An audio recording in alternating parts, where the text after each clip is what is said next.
This time I'll call to order the June 15th, 2026 County Council meeting to order. Our first item is to recognize the Honorable Debbie Cloninger from District 7 for invocation and pledge of allegiance.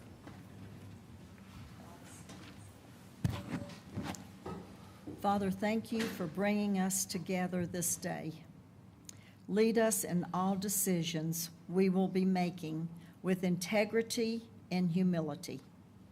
Protect and strengthen first responders and our military who serve this country and our great nation.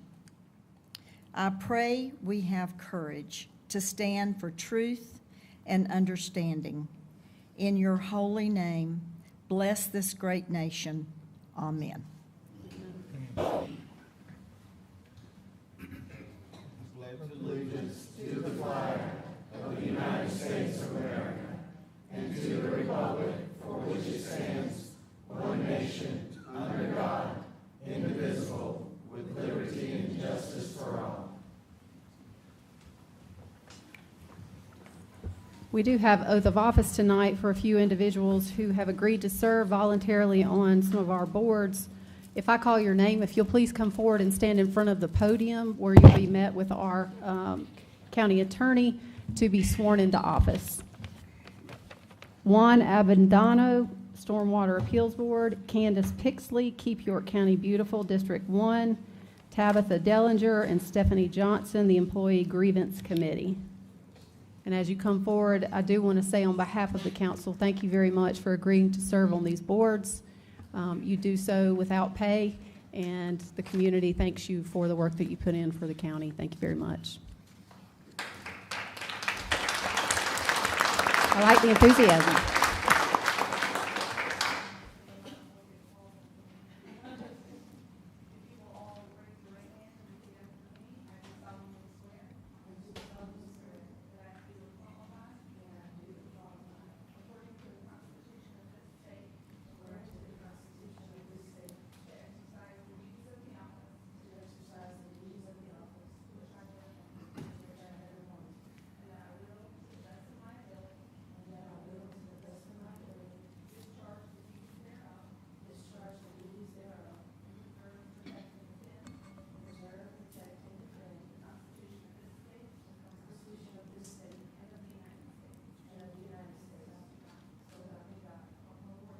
Thank you.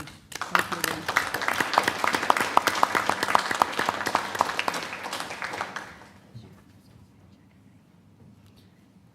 In case you didn't know, this month is Parks and Recreation Month, so we get the opportunity to say thank you to the folks who work very hard throughout our county and our Parks and Recreation Division. I am going to turn it over to Josh Edwards to help us recognize them. Yes, thank you, Madam Chair. We're excited to have many members of our Parks and Recreation Department here and our Director, Catherine Jones. Before Catherine comes up with her team, I do want to just share some fun facts about our parks. We've got 10 park properties. We've got 38 full-time employees, and we have many more part-time and seasonal employees as well. But we have over 250,000 visitors annually to our parks. Many of those are repeat customers who come all the time to take advantage of our great parks. But most importantly, we have incredible employees that are dedicated, creative, and passionate. And we want to make sure to celebrate them and know how important they are to our success. But with that, I'll introduce Catherine Jones, our director, so she can say a few words if she likes.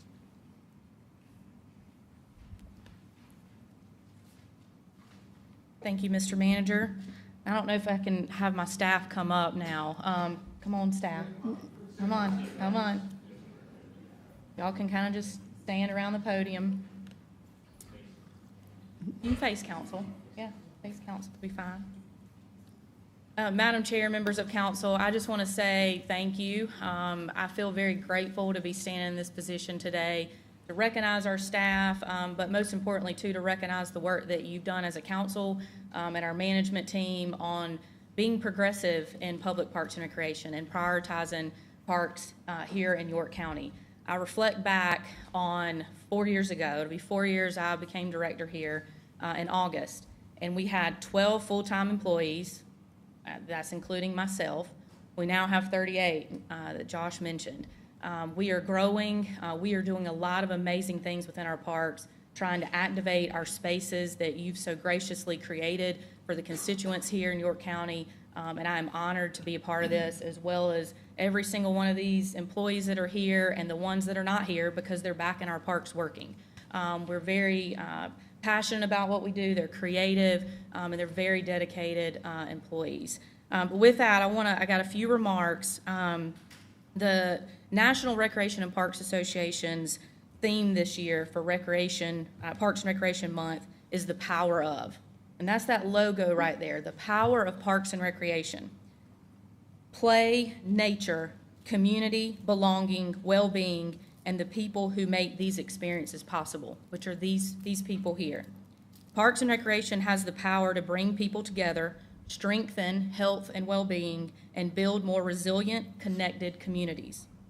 The power of Parks and Recreation comes to life in York County through our playgrounds, through our trails that we've built, through the green spaces, through the youth sports, through the pickleball tournaments, through fishing, through sustainability efforts, movies in the park, concerts in the park, nature programs, scavenger hunts, and bird walks, just to name a few.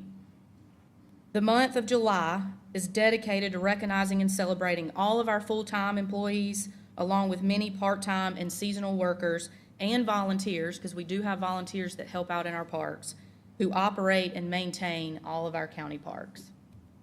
With that, I also just want to say, going into July, that we hope that the community will take part in some of our online initiatives and share their experiences and memories and tell their story of how Parks and Recreation impact their lives here in York County. I want to thank you, and thank you to our staff for what they do day in and day out to make our parks amazing.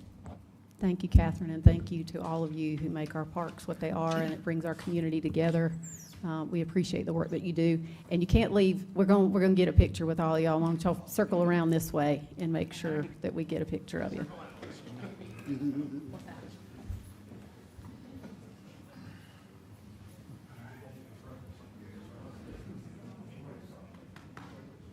Okay, let's see. Wow, it actually worked. It's not even today to squeeze in. That's great. All right, everybody ready? Thanks.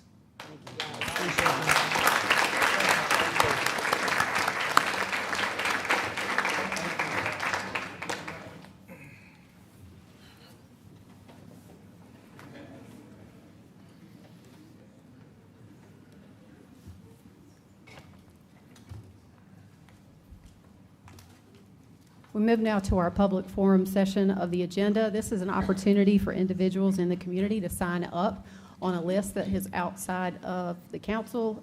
You are allowed to speak for 2 minutes, and we allow this to happen before we even get started. Typically, I give a spiel about if you're here on a public hearing, we don't have any public hearings tonight. So what I would ask is, when I call your name, if you'll come forward, state your name and give your address before you start speaking.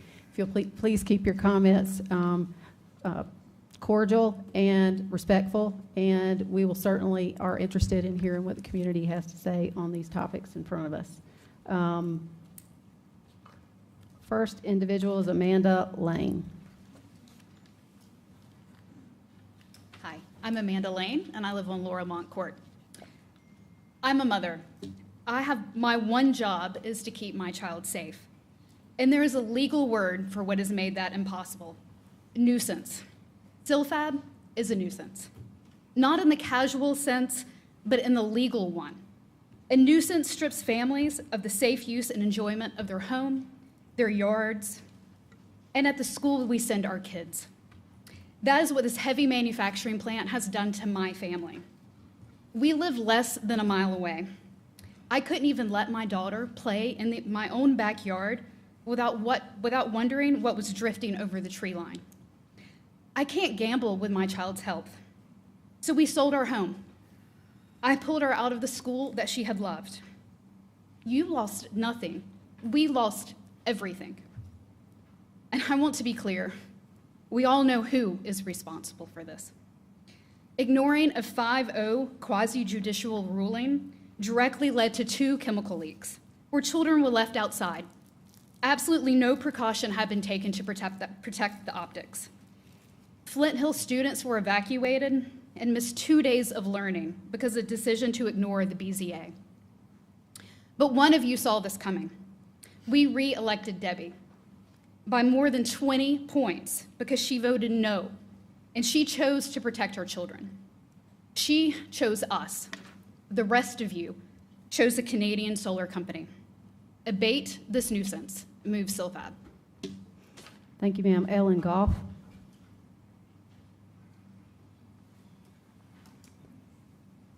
Good evening. I'm Ellen Goff. I live at 981 Bonham Road in Lake Wylie. I've come before this body a number of times in recent years to urge you to consider our county's natural resources and the real impacts that decisions this council makes end up having on our local environment. Specifically, I'm concerned about the quantity of water and electricity that several of the proposed multi-million-dollar business projects will require.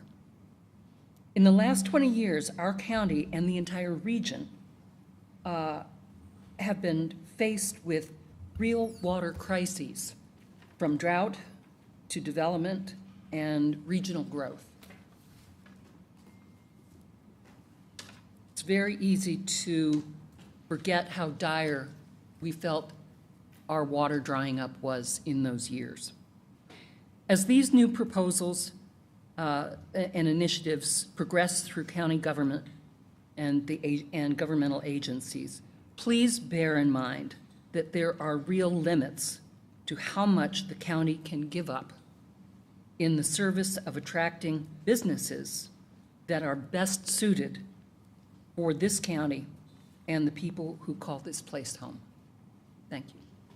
Thank you, ma'am. Chris Thompson.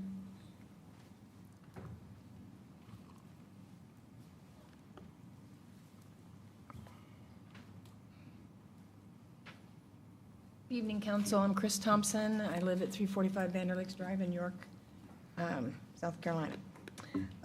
We have asked this body many times over the past 6 months exactly how much money in tax revenue York County will receive from the company that owns the data center, and when will we see it? We have never received an official answer from any of you. State Representative Tommy Pope also asked for this information, and as of last week, he told me he, too, had not received an answer. No one goes into a business deal without having a number, and surely you didn't dive into an agreement without having at least an idea of how many dollars in tax revenue York County would receive. So why won't you tell us? Is it that complicated? We just want to know what it was that made this deal so enticing that it was worth the devastation that it is causing the people who live here. We will take your best estimate on a yearly basis, starting in 2022 when you first approved Project Cobra, all the way through 2062 at the end of the 40-year feedlot agreement. How much is it?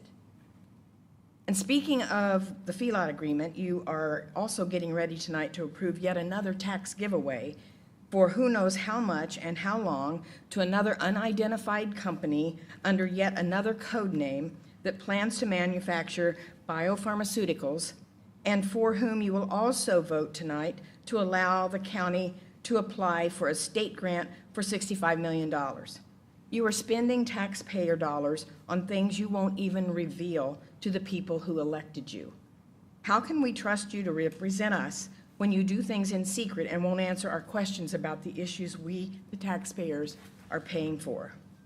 I am still waiting on the answers to the questions that I submitted to you 6 months ago on January 5. You have my email and my phone number.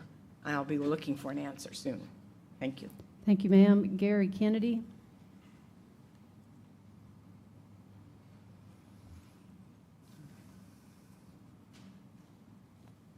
Gary Kennedy. All right, we're going to move on. Jackie Albee.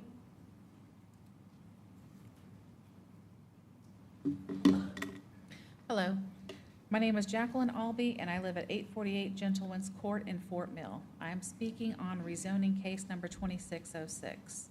After reviewing the 2008 Plan Development zoning requirements and speaking with Tom Couch and planning staff and meeting with the Track West developer, my neighbors and I remain firmly opposed to rezoning case 2606 from Plan Development to General Commercial. The 2008 Plan Development zoning was designed to protect nearby homes through enforceable buffers, landscaping, screening, setbacks, and set limits on incompatible uses. These safeguards preserve privacy, reduce impacts on residents, and help protect property values. Rezoning to general commercial would remove those protections and replace them with broad permissions and far less accountability. Traffic impacts alone justify denial. On June 2nd, my parents witnessed a pedestrian struck by a car at Vandora Springs and Highway 160. Thankfully, she survived, but the incident made clear how dangerous Highway 160 already is. Rezoning increases traffic and raises the risk of serious injury or death. General commercial zoning allows high-impact uses that are incompatible with adjacent residential neighborhoods. It would bring more traffic, noise, lighting, pedestrian risk, and visual disruption nearby residents should not be expected to bear. Keeping the planned development zoning is the right decision for Fieldstone and the surrounding community. I urge council to please support Tom Audette and vote no on rezoning case number 2606. Thank you. Thank you, ma'am. Kaylee McLiverly? Sorry, I think I messed that one up. My name is Kaylee McLiverty. I live at 838 Gentle Winds Court. I'm also here for case 2606. I have been a resident of Fieldstone at Waterstone for the last 5 years and a resident of York County for the last 21 years. In a growing area, we have truly been lucky that for as long as we all have lived there, the parcel of land next to our community has never been developed, and it has given us a buffer between our homes and Highway 160. I'm very aware that one day the trees will be knocked down and the land will be developed, and it seems like that time is finally coming. I ask that when this happens, you deny the request to rezone this land to general commercial and leave it as planned development. There are restrictions in the 2008 PD that prevent certain establishments that would be awful to live next to, like a gas station, fast food establishments, or places that host live outdoor music, and more. There are also restrictions in the 2008 PD that prohibit a business from operating before 6 a.m. and after midnight, which is great as that protects all of the homes around it, which is over 200, and it gives us some right to the peaceful enjoyment of our homes. Myself and neighbors have spent weeks and months reading York County zoning ordinances, reaching out to everyone on council, members in the planning development, such as Thomas Newland, Jonathan Buono, Tom Couch, and more. And we met with the developer of this project. After careful consideration, we ask that you deny the request to rezone the land in case 2606 and leave the current zoning as planned development. That is what protects the residents who neighbor this property. We welcome growth to the county, but we ask that you guys make decisions with the residents' best interests in mind. Thank you. Thank you, ma'am. Zach Wilson? Hey, Council, Zach Wilson, 3070 Clover Circle, the Pines at Campbell Crossing. Last time I got up here, I forgot where I lived. That's how nervous I was. So I remembered this time. But a short history lesson. We're at the 250th anniversary of our country. Back in the Revolutionary War, there was a man by the name of Nathan Hale, and he was a spy and a soldier, and he ended up paying the ultimate price for his actions in that conflict. One of his famous lines was that I will not sit idly by and allow my country to be degraded. He paid that price for that so that we could stand here and voice our opinions to you without fear of losing our lives. So that's what I'm choosing to do here today, is stand and voice my opposition to these mega corporations that are coming and ravaging our resources, whether it be the data center that's already under construction or the current I think it's Palmetto Rock, or whatever the feedlot is that you guys are going to be voting on tonight. It's another major corporation that's choosing to come in under code names, and they want our money and our resources off the backs of the people that live here, also that we can see some dollar signs. I don't think it's worth it, and I don't think that it's appropriate for us to be utilizing our resources in that regard. I hope that you guys vote yes on the moratorium give us those 9 months to look at what it is that this data center will be doing to our land. I hope that you vote no for the feedlot, for the mega corporation that's going to be pumping out biopharmaceuticals in our area, and overall just continue to make good choices for the people that elected you guys. So I appreciate your time, and make good choices. Thank you. Thank you, sir. Julie Ferraro.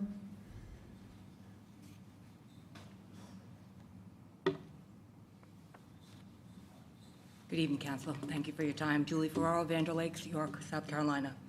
I would like to address the moratorium and the proposed ordinance amendments for the data centers. First, I want to start out by saying we realize, unfortunately, that there is a need for these data centers as we all use the technology and the demand is growing. We are not ignorant to that fact. But as we have been saying all along, what we are opposed to is the location of them and the considerations to surrounding property owners. These ordinance changes should take into consideration the impact not only the completed project would have on citizens, but the life-altering detrimental impact the years and years of endless noise, quality of life, stress, environmental impact, and damage to personal property during construction it has on property owners. This should be the first and foremost decision in making this decision. At the current construction site in Phase 1, there are currently just 4 buildings that are in permit stage. Unfortunately, those 4 buildings have the most impact to abutting properties because of the current setbacks. We are requesting that you approve the moratorium as soon as possible, but what we want to make sure you clarify that this moratorium should be effective for the current site for the upcoming remaining 5 buildings not in permit. Also, that any new ordinance changes and restrictions be placed on any new buildings on the current site and any new permit requests for any other data centers. We have been told this would be the case by the representative from the data center as well as from some council members, so we do want to make sure that it is very clear in the final documents. My hope is that you all will have some compassion when considering these ordinance changes and approve a moratorium on future permits until the changes in the ordinance can be made, and that there are some changes to the current 4 buildings to lessen the impact and protect the citizens for their God-given right to maintain a peaceful property. Lastly, I'm formally requesting that the council consider extending comments to at least 3 minutes. For example, Rock Hill allows 5 minutes, Chester 3, and also allows the Zoom comments, and City of York, 5 minutes. Thank you for your time. Thank you, ma'am. Sean Donahue. Sean Donahue.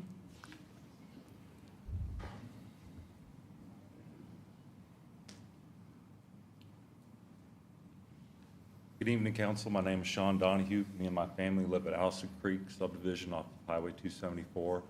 And for our shirts, and you guys have been around long enough, you know one of the reasons why I'm here in opposition. But it's more than just one site. It's the development of industry within our county. We need to protect all of our citizens. I moved here from Leslie, from underneath Bowater, and I chose where I live to volunteer as a fireman for my community. I've since left all those things to focus on my family.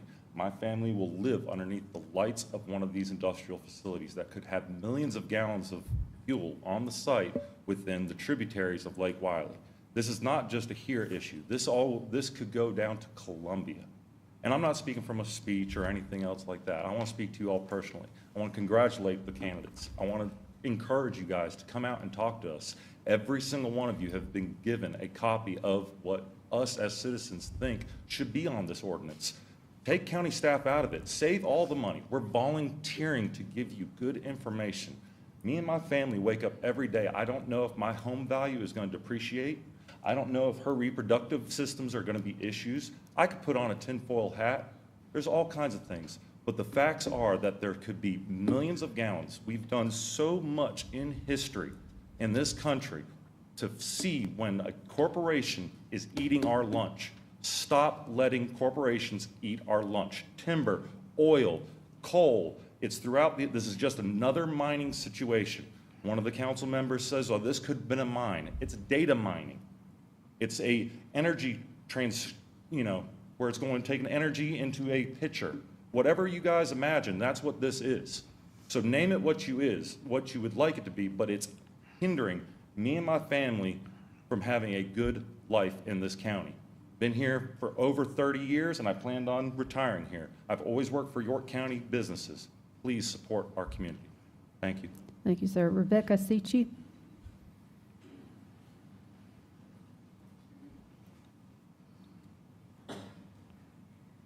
Hello, I'm Rebecca Sitchy. I live in the Allison Acres area of Rock Hill. In York County, we need this moratorium that's being proposed. I cannot say that enough. I thank you for starting to initiate proposing this and getting it even on the agenda. We've been waiting for this. Over the past few months, numerous chair members have stated back in 2022, people really didn't know what a data center was. We didn't really know what the impact was going to be, nor did they know what it would look like, or that it was more than one building is even on the record. I realize not all of you were there for that vote, but nonetheless, you guys are here to help impact this moving forward and protecting us as residents and our families. It is clear more considerations need to be addressed, whether it's water usage, power usage, heat impacts, agricultural impacts, environmental impacts, noise considerations, which you hear us talking about all the time, whether that's construction or the future that these things make. Health impacts to families and animals are also key. Nobody talks about these. We continue to ask, but nobody addresses them. This is what the moratorium is needed for. We need to look at what those impacts are. Without truly taking the time to make informed decisions with supporting data, you guys are negligent. It is your duty and your staff's duty to help support the community in making sure that you're protecting them.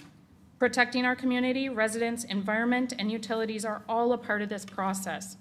Last month, we, as York County Citizens for Responsible Growth, provided you an updated zoning and ordinance performance standards for data centers, and it can be applied to any industry. We plead for you to look at this. It's 38 pages. It's research data. We're asking you for this. We are here to help. Don't leave us hanging while we're taking the time to make things right. Please help support us by making it right for our community. Thank you. Thank you, ma'am. Keir Patel.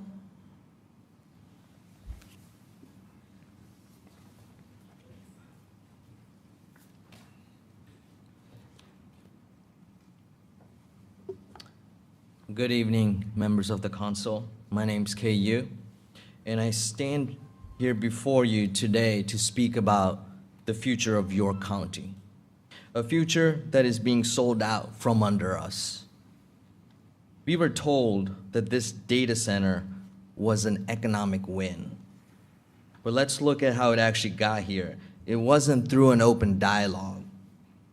It was pushed through like code names like Project Cobra. What the hell is Project Cobra? It sounds like shady back-end, backdoor deals. It wasn't done with transparency. And regarding massive tax breaks, that's what they told us, right?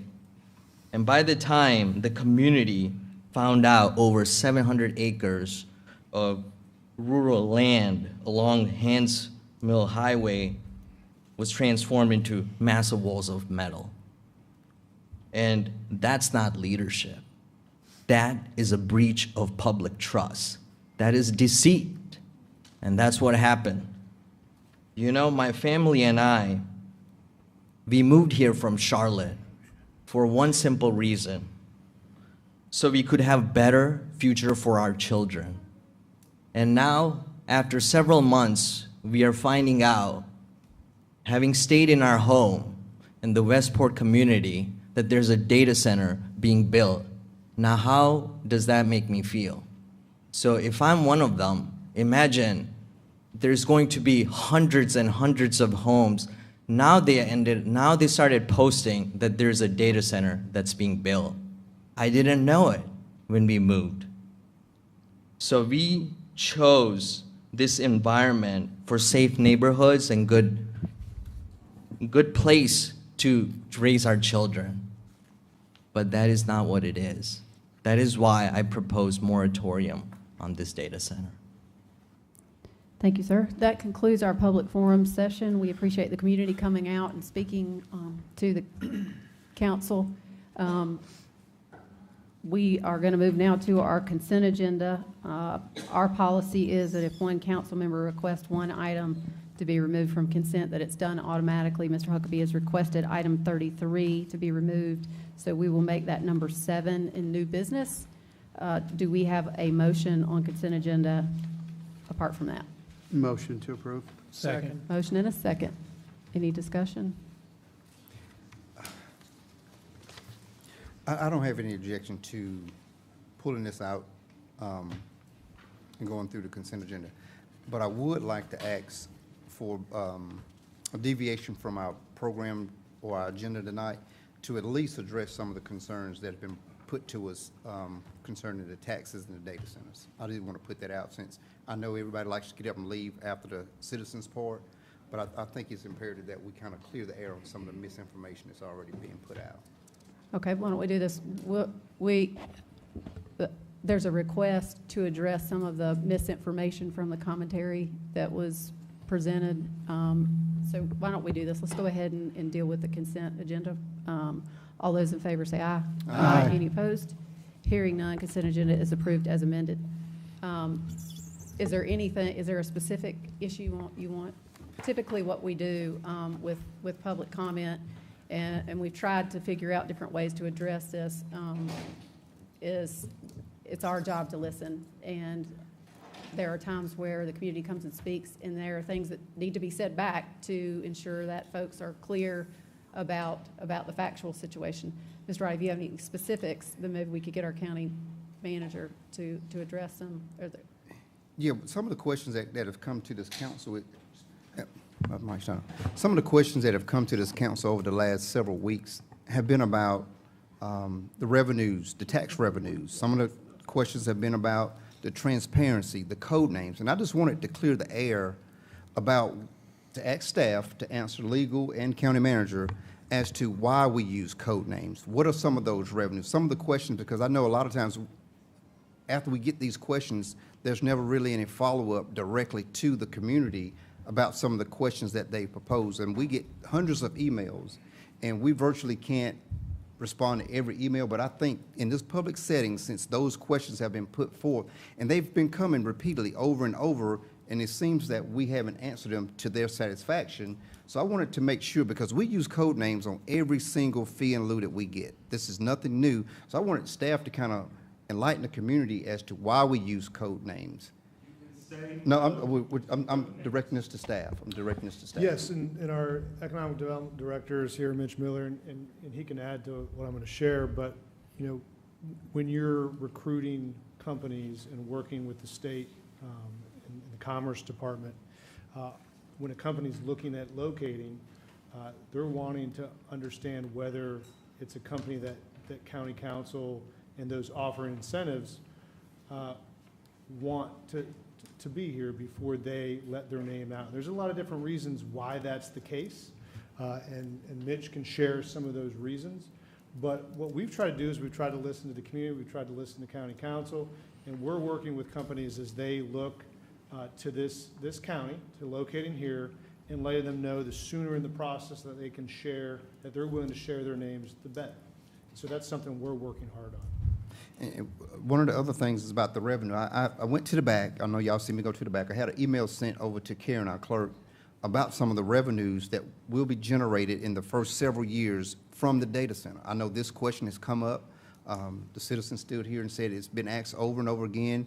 I haven't received any communication from Tommy Pope asking for those, but we do have those. They are public. It's nothing that we're doing behind the scenes, trying to bamboozle anyone, because this deal was approved September 2023.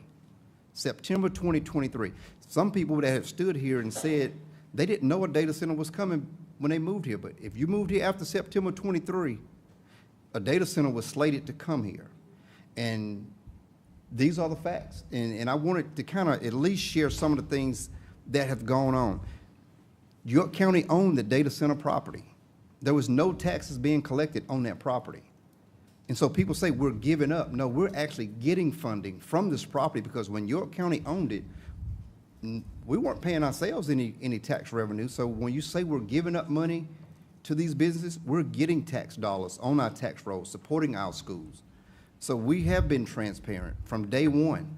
Just because we use code name with the Panthers property, when the Panthers wanted to come here. We use code names when CILFAT warranty code. Every project, and it's to protect the business, because we're trying to recruit businesses away from other communities. If the name or the word gets out that we're recruiting them, that community may turn the tide and offer them something different, better, or to keep them. And we want to bring jobs here. And Mr. Roddy, I think the more appropriate route, and council has talked about, is there a different way to address when the community, typically we only listen, but there are opportunities where I think clarification, especially folks listening on factual pieces, needs to be drawn out. This is something that council really needs to deal with in a workshop about how we're going to do that going forward. And so I think some of the comments that you want to make can be brought up in some of the items that we have. I don't want us to get to where we're challenging that with, we need to refer a discussion about how to deal with this, and we can do that in non-agenda comments about how to deal with that. So if we can move forward with the agenda, just as a matter of our process. And I'm certainly not opposed to someone bringing up in the non-agenda comments, let's addressing how to make responses back when there are issues. All right, is our first item of old business is rezoning action. Consider third reading, case number 26-03, tax map number 29200000010, to rezone from GC to RMX 20, 12.8 acres in District 3. Do we have any comments from management or staff? So I would, just recognize Councilmember Atkins on this one. This one has been deferred as we've engaged with the applicant. So I didn't know, sir, if there's anything you wanted to share. Okay. Yeah, I'm going to approve, but upon approving tonight, I wanted to make sure that within 90 days that the applicant does have the restriction recorded with the deeds. Okay, so do you have a motion? Yeah, motion to approve upon the deed restriction added. So the, Second. So the motion, just for purposes of clarification, is to approve conditioned upon the deed restriction being completed within 90 days. Is that correct? Yeah, that should be feasible. It can be within 90 days or at the same time that he would record the subdivision plats. And I think that's what Councilman Atkins was getting at with the 90 days. The property has to be rezoned first, and then you have 90 days. If you're gonna do deed restrictions, you wouldn't put those in until you do the subdivided plats. So is there a need to change the motion to capture Yeah. that? I'm getting a bunch of feedback. Maybe I'll just back up. Let me rephrase it. The owner has said that he wanted deed restrictions on the property. So the motion, read it as the motion to approve on third reading contingent upon the owner's record of deed restriction limiting further subdivision within 90 days. And it'd be filed within 90 days. Is that, Yeah. that clarification? 90 is the third Is the second? Do you? Yeah, second. All right. We have a motion and a second, and just so that we're all clear, the motion is to approve third reading, but it's required to be contingent upon the deed restriction that the property owner stated would be part of that agreement, that it has to be completed within that time frame. Is there any discussion? Yeah, don't we normally get those, I'm getting feedback also. Don't we normally get those before we agree to this? I mean, I'd like to see something in writing from somebody before I just vote for, I mean, is that the only deed restriction? I thought there was going to be some other ones that he had mentioned during the meeting. I've already received a copy of, but he hasn't filed it yet. But I haven't seen them, and I think all of council would like to see them before being voted on. I think the question I have personally is from legal. I mean, typically we rely on legal to verify that there is a deed restriction, that it passes legal muster, and that it is filed consistent with what the applicant has asked for. Have you seen the deed restriction? I've seen a copy of the proposed deed restrictions, and it is meant to prevent further subdivision of the property from what has been submitted to the planning department. and he would finalize that. He wouldn't be able to do that or record that until the property's been rezoned and it's time to record the plat subdividing the property in the way that the deed restrictions will reflect. I guess my question is, does legal have an issue with this being conditioned? I know we've done them in the past before. We haven't done them recently. So is there an issue with that? Is there a recommendation that we wait until it's been, can it be filed before? I mean, tell me. He would be filing it after the property is rezoned. That's when he will be able to subdivide this property. And the deed I guess my question is, does legal have an issue with what's been proposed here, or do you recommend that we defer it? I have no issue with what's been proposed. As I understand it, this is the owner is the one who's proposing to do this. So there's no issue with what I've looked at.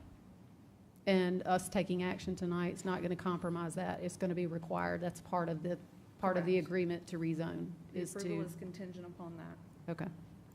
Is there any other discussion or questions? And the deed restriction goes on the plat, with the plat, once he files it. Right, Laura? I apologize. I was speaking to Mr. Edwards. Would you repeat it? I said, when you put a deed restriction, it applies to when you file your platting of that parcel of that land, Yes, sir. upon that time. Yes, you subdivide it, you record the plat, you would record the deed restrictions with that, and then those items run with the land. Any other discussion or questions? I mean, I personally don't have an issue. If legal says it's okay, I personally don't have an issue with moving forward with it being contingent. All those in favor say aye. Aye. Any opposed? Motion carries. Move now to item number 2, rezoning action. Consider third reading, case number 26-06, tax map number 650-0000336, to rezone from PD to GC, 1.776 acres in District 1. Is there anything for management? Okay. Motion to deny. Second. We have a motion and a second to deny. Any discussion? Yeah, I'd just like to say, you know, the due diligence was done on this. I think it was a process that we went through. I think overall, you know, we're able to identify where there may be conflicts, et cetera. So I think the process worked on this thing, and I think it brought it back to this place where we've moved forward for denial. So I do appreciate the team, the members of the residents to go through that process. So thank you. Thank you. Any other discussion? Yes, Madam Chair. It might be helpful if staff shares with us, with this not going to GC and staying in PD, what does that really mean for the property? What are the uses of the property? So what could they expect? If you could make sure they understand that it's not going to GC, it's going to stay PD, therefore there are certain things that can be developed on the property.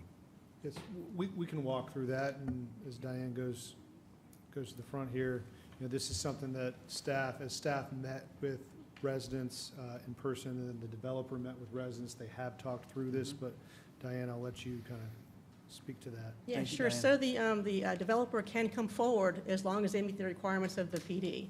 And so the uses that are there can still do a coffee shop or the custard shop. All those uses are still allowed. There's a slight difference that would not be able to do. There's some buffer difference between the two PD, the PD and the actual GC zoning districts. There's a few items within the improvements from our new zoning code they wouldn't be required to do. For instance, they wouldn't have to do that escape lane for the drive-through. There's been some improvements they wouldn't have to do, they wouldn't be required to do with this rezoning if they Okay. kept it as a PD. So that leads to my second question. Just like with the previous motion, could there be conditions placed in the PD that requires them lighting, as an example? The lighting in 2008 was lighting that expanded out. Lighting today goes down. So is there anything that this council can do? I know it's already approved for PD, but could we encourage the developer, the owner of the property, to consider some of the language in our new ordinance that would be a little more user-friendly, neighborhood-friendly? We could encourage them, we But can't they're not require going to. that Right. without Okay. changing the actual PD.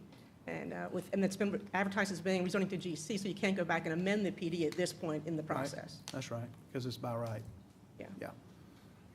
Well, I would suggest that we encourage staff maybe to share some of the improvements and what's in GC and see if they'll consider it in their development that would help the neighbors.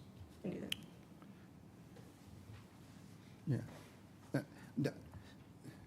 I Right. think, I think Watts makes some of the points that I tried to make early on in this process, that we've made tremendous strides in what we require in our ordinances and in development for commercial property, that by leaving it in the PD, there's no requirement to upgrade the lighting, to upgrade certain things that we've made changes to.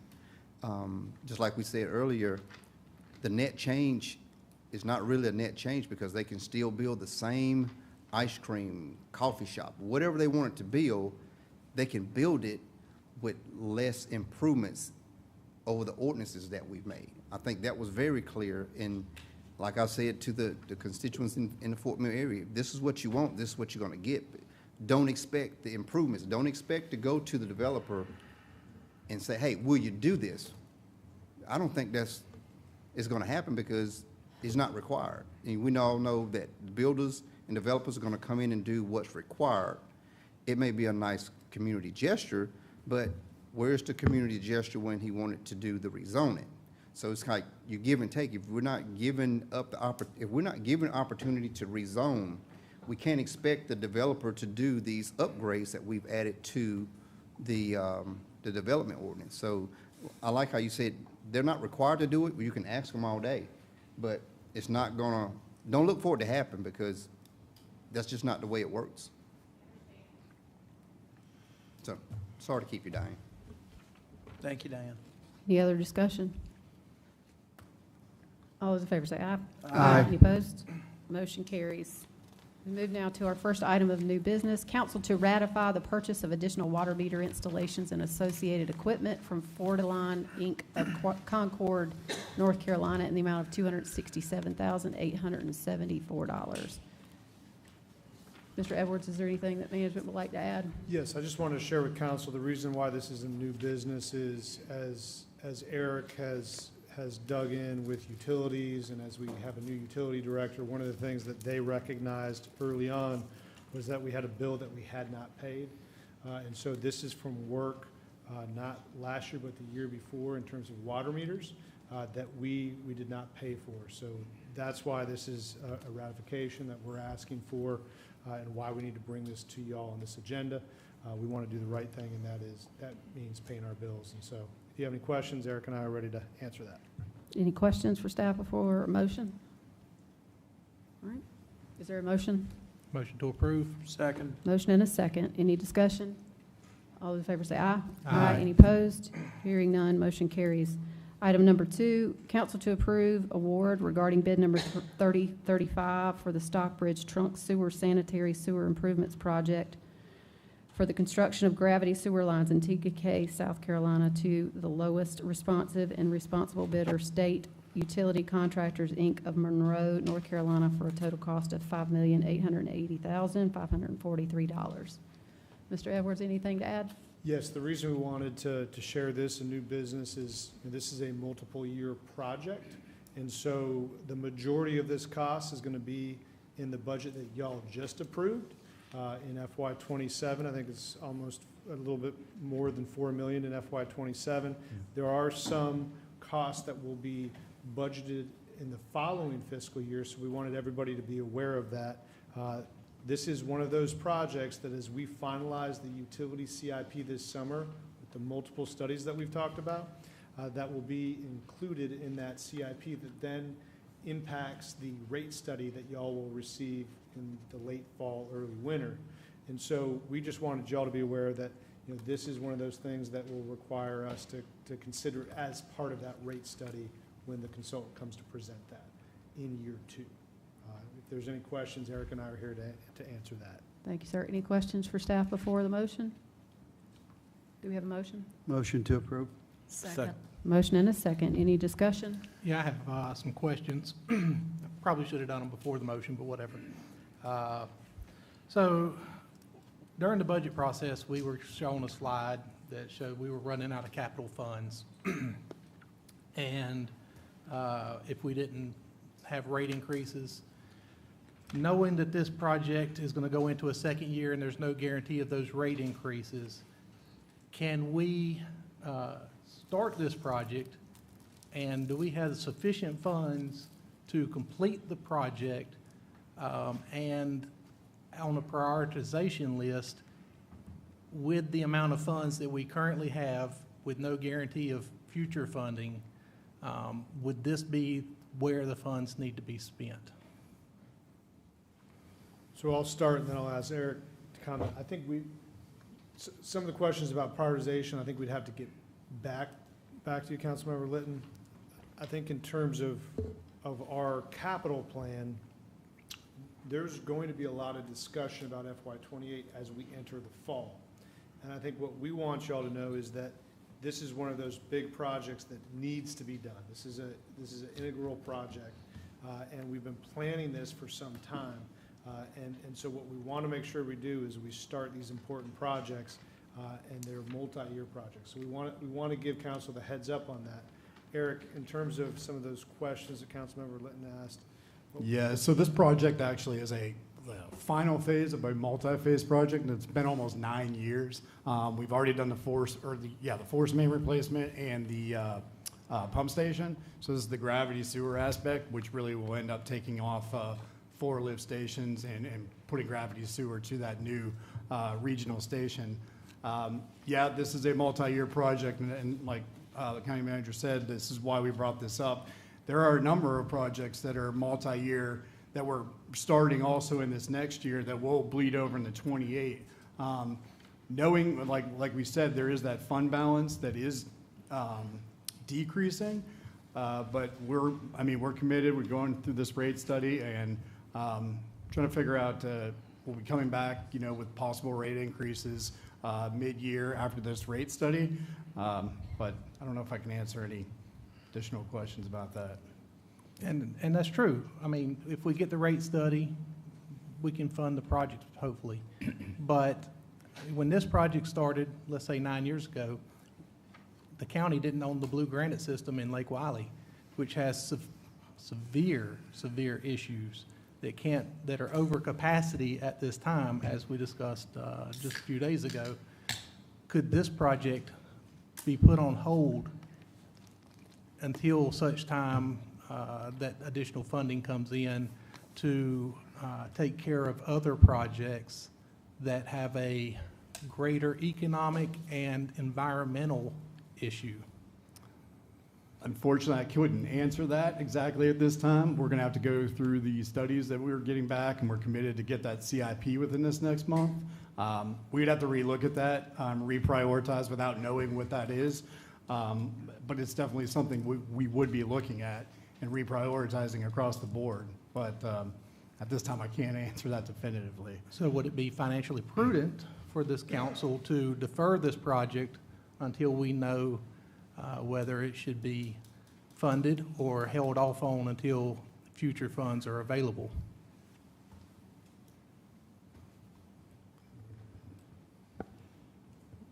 Great question. Management, y'all have put this on the agenda, and I assume that this is one of the projects that was included in the budget that was already passed. Yes. And the rate study, when it comes forward, will be decided based upon the information from the rate study. So if management still feels comfortable with the financing moving forward, thinks this is a project that's critical, that we need to take action on, and is consistent with the budget, I will support it. Do we have any other discussion on this? Yeah, I would recommend to move forward with this also. I think that there is, when we go through the rate study, the process of the rate study was to identify the general needs of what it is, not to estimate it. So I think after the rate study's done, we'd have a better understanding of how we move forward. By denying this or putting it on pause, it's already been, again, we've already formatted this and have the funds available to move forward. So I think at this process right now, I think, to me, this thing should move forward as we have posted it up tonight. Absolutely. I'll support it. Any other comments? Yeah, just. Discussion? The question I heard that I'm not sure has been answered yet is, in next budget year, might we find ourselves in a position of not being able to fund this project out to completion? So, and Eric, you can give me the exact number. I think, like I said, 4.5 million of this is going to be in FY '27. We've identified those funds. So the amount in FY '28 will be about 1.5 million. I don't have the exact. Yeah, number. 1.4. Yeah, 1.4. I think that as staff, we will figure out how to find that money, because this is an important project. Now, the question, though, is where is that going to come from? We don't know, because we haven't done the rate study yet. And so that is the conundrum, and I recognize the conundrum. But this was identified as a high priority a number of years ago, and we're committed to fixing what was identified and getting some of these pump stations off the grid. The implication of that is, well, what are we not going to be able to do because of this?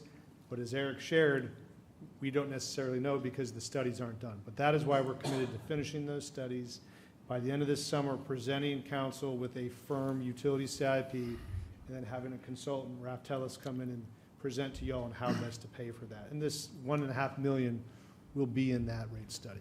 Yeah, I could also add that we did some reprioritization within this budget year coming up. Initially, we had a utility building budgeted, and we actually reprioritized that out to fund these more important projects. So that exercise has already been done in the fiscal '27 budget. So there has been some reprioritization already, just knowing that this is an important project. Can we afford not to do this? I mean, at this point, no. I mean, Okay, that's all I need to hear. Essentially, this is the That's all I last need to phase hear. of a very large multi-phase project for that area. I say we should move forward if we can't afford not to do it. If there's not any other discussion, the motion on the table is to approve. All those in favor say aye. Aye. Any opposed? Hearing none, motion carries unanimously. We move now to item number 3, council to consider first reading by title only of an ordinance authorizing the execution and delivery of a fee in lieu of ad valorem tax and incentive agreement by and between York County and an entity or entities identified by the county as Project Palmetto Rock and its affiliated and related entities, whereby York County will provide for payment of certain fees in lieu of ad valorem taxes and provide certain special source revenue credits, the allocation of fees in lieu of ad valorem taxes payable under such agreements, the establishment or maintenance of a multi-county industrial business park, and other matters relating thereto. Is there information that management you'd like to present before we have the motion? No, but I would remind everybody this Palmetto Rock is on executive session if you want. I thought Mitch was going to provide some information before we made a motion. Yes, sir. We can do that if that's what. I think just give an overview of the Okay. project information. I think that'll be helpful. I do have a question. If we're getting information in executive session after this vote, shouldn't we go to executive session now and get the information? I think there are options. I think it'd be helpful to hear from our ED director, give us a little snippet of the project. And then as we make a motion, there are options for council to consider, either to request that we move decision-making on this item, defer decision-making until after executive session, or we can interrupt the meeting and go into executive session to receive information before we come out, if there's a need from council to want to hear from that. But I think it would be helpful to have Mitch come, just give us some Most definitely, basic while the public's information. here. I would agree. Yeah. Happy to do so, and thank you all for the opportunity to present tonight and talk to you all. I think considering the crowd and everything, I think it'd also be really good to talk through the process if you'd allow me to do that as well. So before council considers first reading tonight, I'd like to briefly explain really what's being considered and what happens next. Project Palmetto Rock is a proposal by a global biopharmaceutical company looking to establish a corporate headquarters and advanced healthcare manufacturing facility at Palmetto Research Park, the former Panther site. Tonight's vote represents the first step in a public approval process. As you all know, and I want to make sure everyone here is aware, these economic development deals go through 3 readings. So tonight is simply just a first reading and a first step in a public approval process, and no final action is being taken this evening. In regards to the project itself, the proposal represents approximately $1.5 billion in capital investment and over 1,200 jobs, direct jobs from the company. Also looking at an independent economic impact analysis, which we do with every single one of these projects to try to understand the magnitude of what this may bring and the opportunities it may bring as well. The independent economic impact analysis estimates this project could support more than 2,200 additional jobs on top of the 1,200 that they're bringing in. That's the type of impact a project like this is going to have in York County. These projections are one of many factors, obviously, that we present to you all as council to consider when looking at these economic development deals. In regards to incentives, like many major economic development projects across South Carolina and throughout the country, the proposal includes requests as part of the competitive site selection process to use the project name. We are no different than any other county in the state of South Carolina or any other county or city within the United States. Project names are part of this process. The best way that I can relate it is that none of you all are going to announce a job change before you actually sign a contract and formalize a deal. Same thing with a company looking to make a decision on where they're going to put their investment at.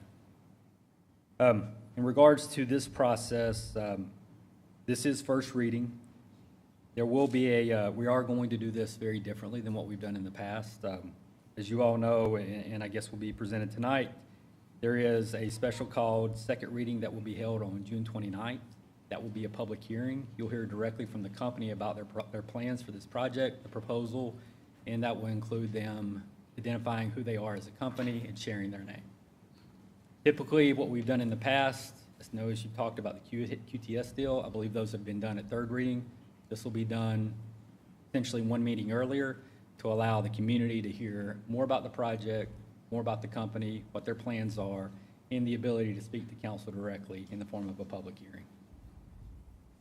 That meeting will provide the opportunity for residents, honestly, to learn more about their proposal as well, which I think is very important and evident, one that we need to continue to look at moving forward. As I mentioned, the company will publicly identify itself, share additional information, and there'll be additional reading after that for third and final reading to take place in July. So I just want to stress and reiterate, especially for folks here in the audience, to understand tonight's action is not the end of a conversation. This is the beginning of a public process. You will hear more on June 29th. Would invite you all to hear directly from the company, and if there's anyone that would like to speak about that project, they have the ability to address council. In terms of anything else related to that, I'm happy to address any questions you have before we may head back to executive session. I'll ask a question if you don't mind. I appreciate you sharing everything you shared, especially with the public here tonight, because this is important information for them to hear. I too was going to make a comment earlier in the meeting after public comment, but this is a good time to do it now. So I'm going to put you on the spot, and I apologize for that. Okay. And to staff as well. So if you can help share with us and the citizens that are listening tonight the impact Act 388 had on how we collect taxes. It took the operational taxes away from residential taxpayers and shifted it to businesses. If you could talk about that briefly, and then talk about the difference in our tax code in South Carolina versus North Carolina and Georgia, or just North Carolina would be a good example, so that the citizens can understand the dilemma we're in when we're trying to bring these types of industries into York County and the challenges we have to get them here when other states are competing for these businesses as well. Sure, no, that's a great question. I would look at the primary focus of our department is maintaining our tax base and creating opportunities for the residents of York County to have high-quality jobs. And to do that, we have to be competitive with our neighbors, because if they're looking in South Carolina, there's a really strong chance they're going to be looking in Georgia, North Carolina, Virginia, beyond. And so as you look at tax code, essentially the commercial property tax is the primary driver that funds our school districts. With that too, we have to be competitive and look at assessment ratios. We're already at a disadvantage there compared to our neighbors as well. And so without these economic development incentives, we don't have the ability to compete in an equal playing field with North Carolina specifically, especially with us being so close to Charlotte. And so as companies make these decisions, they have to evaluate what's the cost long-term to do business in this community versus this community over here. They're making a decision that ultimately is putting them in a position to be successful. And so with that, these are why economic development incentives are important, especially in our case. The assessment ratio, where taxes are generated, We're already at a disadvantage there compared to North Carolina. The fact the majority of the weight is pushed onto our commercial businesses instead of residents. There's another piece to that puzzle as well, and that's why it's important that we evaluate it from these sides. Thank you. So one other question. Not to get too deep into the weeds, but in South Carolina, our commercial industrial tax code starts at 10.5%. Yeah. And in North Carolina, educate the citizens so they understand the difference, the challenges we have when we're trying to bring industry into York County. Yeah, without a doubt, 10.5% is the high assessment ratio. And when you think about a $1.5 billion investment assessed at that 10.5%, and they can look at surrounding counties at anywhere between the 4 to 6% ratio, it's going to mean a lot from a financial perspective. If I heard what you said in surrounding counties like Mecklenburg County, their tax rate may be 4 to 6%, and we're at 10.5%. Correct. So it would be probably difficult for a company to decide to come to York County because they're going to be paying 4.5%, 5.5% more in taxes annually to That's come correct. here. And that's why these fee in lieu of tax structures are put in place by the state government to allow counties to be able to be competitive. This isn't anything that is specific to York County alone. Chester County does these, Lancaster County, Greenville, Spartanburg, every single county in the state of South Carolina has this ability, and they have to use this opportunity to be able to create jobs in there. Okay, and then one last thing. Councilman Roddy brought this up a couple of times during our budget readings. So correct me if I'm wrong. So the tax dollars that are coming in on this particular company that's considering York County, the taxes will be split up roughly. 62% of the taxes will go to the Rock Hill School District, 24% would go to the city of Rock Hill, and roughly 14% would come to York County. Probably pretty accurate. Approximately? Okay. In projected revenue off of a deal like this over the lifetime of this economic development deal would translate to about $362 million in new tax revenue. Can you say that again, please? Projected revenue over the life of this economic development incentive deal would translate to about $362 million in new tax revenue coming into York County, split between Rock Hill schools, Rock Hill, and York County. So 62% for the school districts, roughly 24 for the city of Rock Hill, and roughly 14 for us. That is Okay. correct. All right. Thank you very much. Appreciate you answering my questions. Mr. Roddy? I just want to piggyback and what you brought, Councilman Hugby, you brought up some good points about how these deals are structured. I like the fact that you highlighted over the life of the deal, what's the total tax revenue that's going to be coming into this county. One thing that I wanted to point out was that when we're doing these fee in lieu of tax agreements, is it not true that we're essentially trying to get even or make it apples to apples to what a company would get in North Carolina, Georgia, Tennessee, some of our neighboring counties?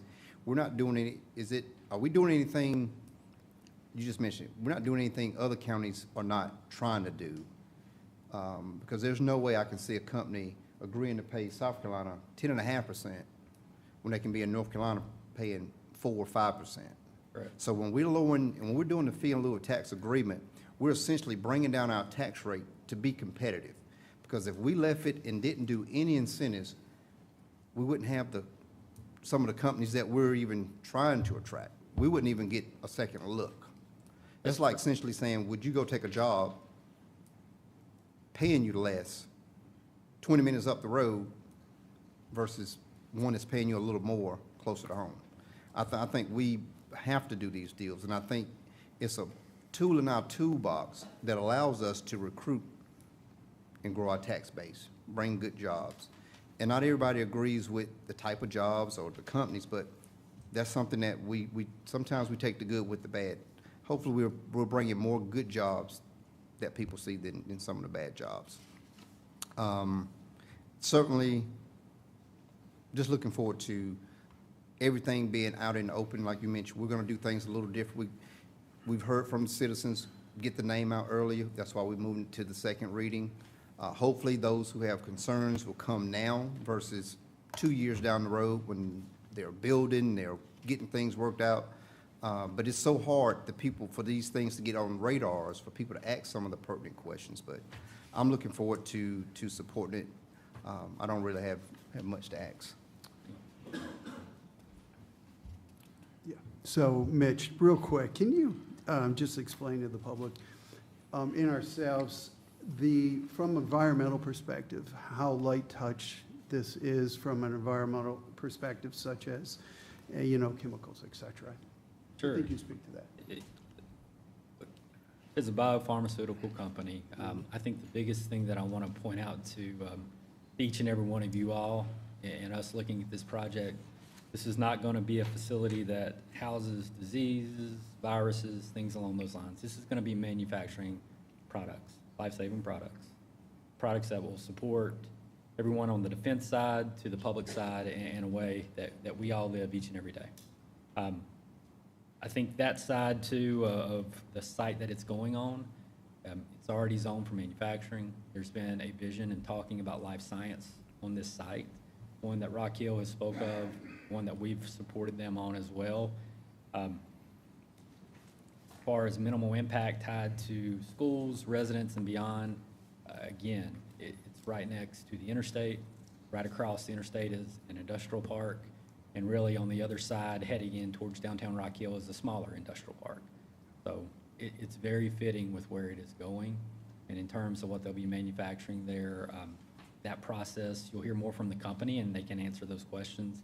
It's going to have very minimal impact. Any other questions? Yeah, Mitt, with most of the calls and whatnot I've had on this, which nobody sees the 1.5 billion. Everybody thinks that we're giving $65 million of York County taxpayer money. Would you elaborate on it's the state grant and the state? Sure. And all we're doing is determining whether it's going to be 4%, 6% tax? Sure. That's the next agenda item. I'm happy to address it now if that's okay, or I can address it at the next item. I think it's a point worth making because I do think one of the questions that the community is, this is what I was going to ask you, is there are folks who are saying, you're giving away county taxpayer money to do this. And really this, I think describing what a FELO is, number one, and then distinguishing it from the next item on our agenda, which is $65 million grant that the state has given. Theirs is actually money to the company to help build. That is not what a FELO is. If you can just distinguish those things, it might be helpful to get that out before we get to the next meeting. Absolutely. I'll start with the fee in lieu of tax structure. Today, the site is owned by Rock Hill. Generates $0 in tax revenue. Exactly what it generates. So there's no additional benefit coming into York County or Rock Hill or the school district at the moment. What we are looking to do is work with a company that's going to invest $1.5 billion in taxable investment into this community. With that, we are going to reduce the risk that they are going to take and essentially put a fee in lieu of tax structure in place that's going to reduce their assessment ratio from 10.5% down to 4%. And it's going to be over the life of a 40-year term. That's going to allow them to come in and invest that $1.5 billion, make a strategic investment, and help create those jobs that I mentioned, 1,200 jobs. With that as well, we're looking at special source revenue credits that are tiered to help reduce that burden just a little more to be competitive with North Carolina. That allows us to ultimately come in and one, give them confidence in making a decision, but look to create 1,200 high-paying jobs in York County. Those jobs are going to range on the manufacturing side a little over $100,000 per year, and then on the office side, about $142,000 per year. Combined on the amount of jobs that they're going to create with the average salary, that's a 63% increase over the average wage in York County. That's a solid deal when we're looking at trying to make sure that our residents have quality job opportunities. I care more about bringing in a project like this and presenting something like this for the residents of York County rather than looking at logistics, warehouse, a McDonald's. I'm disrespecting it's a McDonald's, but it's hard in a time like right now for someone to survive off of $13, $15, $16 per hour. These jobs are significant, and it's going to provide opportunity for really not just this generation, but future generations. As it looks to the State Economic Development Incentive Grant, this is the next agenda item. The state requires that the county signs off on the application for incentives from the state. There's no local match. York County is not giving away $65 million. The state believes in this project enough that they want to put a competitive offer to make sure they secure this investment in South Carolina. And so they have essentially incentive grants similar to what they've given for Scout and others to ultimately attract industry and manufacturing jobs, office-related jobs to this community, into the state of South Carolina. I can tell you why they're being so aggressive and competitive with this project. Their top two priorities are corporate office and life science-related projects. This checks both of those boxes. This is one that they want to see land right here in York County. So this is the state coming to the table to support us in our efforts.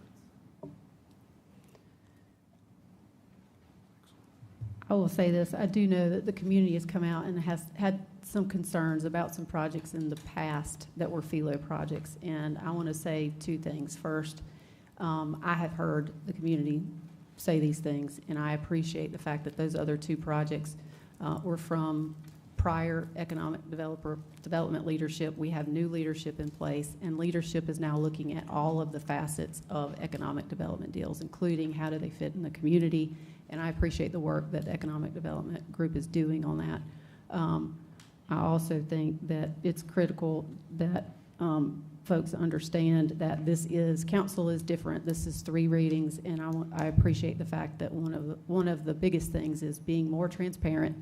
How can we do that? The code names actually are code names that are given from the state. They aren't code names given from the county. And the code names attached to NDAs that the state has secured, which are projects that are referred to the county. So I think there is a lot of information that the community needs to hear on those things as to why those names are put in place and the protections for that. But in this case, I'm very glad to see that the company is going to divulge their name. They're going to be available to answer questions. They're going to be here for public hearing. The community will hear that. They will have the opportunity to speak on that. They will have the opportunity to ask the questions. And then there will still be another reading after that before this is finalized. So I do appreciate the comments that you've provided up here.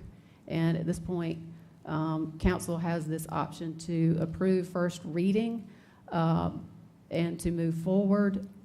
Or if the council thinks that there needs to be more information from an executive session, you can do that. But I think if there's a motion to, that's how we can proceed. So do we have a motion? Motion to approve first reading for Project Rock. Second. We have a motion and a second. Any discussion? I might as well get mine in here. I'll just say that I'm with everybody in the public. I've always been against FELOs. I do not like them. I've told most of the people up here that I don't agree with them, haven't agreed with them. However, until the state does something about Act 388, we're stuck with them. You know, I believe in being fair to all our businesses. I wish that we could give these opportunities to every small business or every business in York County. I wish we could give it to every business in South Carolina, but that's not what we're allowed to do by the state. And so as much as it pains me, and I sat there before I got up here, and I said, I'm going to vote against those every time. And, you know, it's just not something that would benefit the community. It doesn't benefit the county. We all want good jobs. We want employers to come in. We want our economy to continue to grow, because the alternative to growing is dying. And you can travel all around South Carolina and see where the manufacturing has left and gone, you know, to other countries, and those cities and towns are withering away. You know, we're lucky where we're located close to Charlotte, and but being close to Charlotte, we also have to compete with Charlotte, which has totally different rules on everything they do. So what I could ask from everybody out there is to contact the state, ask for them to change the regulations and the rules so that we can get the taxes equalized across the board so that everybody gets the same fair shake. But right now, where we're at, this is the only opportunity we have to try to improve our area. Okay, I'd just like to say one thing. Mitch, could you address the chemical issues here? I know the company will be giving us more information on second reading, but just a brief overview, because folks particularly in my area, are very concerned about hazardous chemicals and what, I don't think this company produces that, but I want you to address that. I'm not aware of any hazardous chemicals they may be using or going to use in their process. I definitely think it's a much different process than what is being done at Silvat, without a doubt. You're looking at essentially pharmaceutical-related products versus solar panels. So to me, I probably can't speak to that directly. I think it's going to be a benefit, though, having the company be here at this next reading, and that's a question that I can definitely have them address and be prepared to answer. Okay, good, thank you. Yep. Mr. Roddy? I want to make one quick comment. In light of what Councilman Litton said about calling to the state about Act 388, if you think your property taxes are what they are now, if we do away with Act 388, watch what your residential property taxes are going to do, because it's going to shift the burden off the commercial back onto the residential.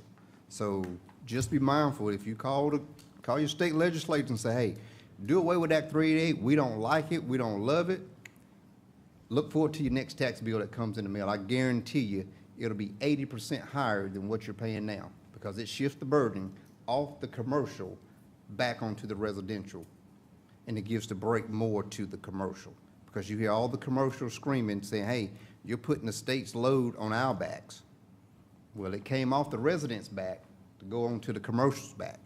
So when you make that change, it's going back on the residential back off of the commercial's back. So be mindful of what you ask for if you're making those calls down to Columbia. And I see several of us up here shaking their head because they know what I'm saying is absolutely true.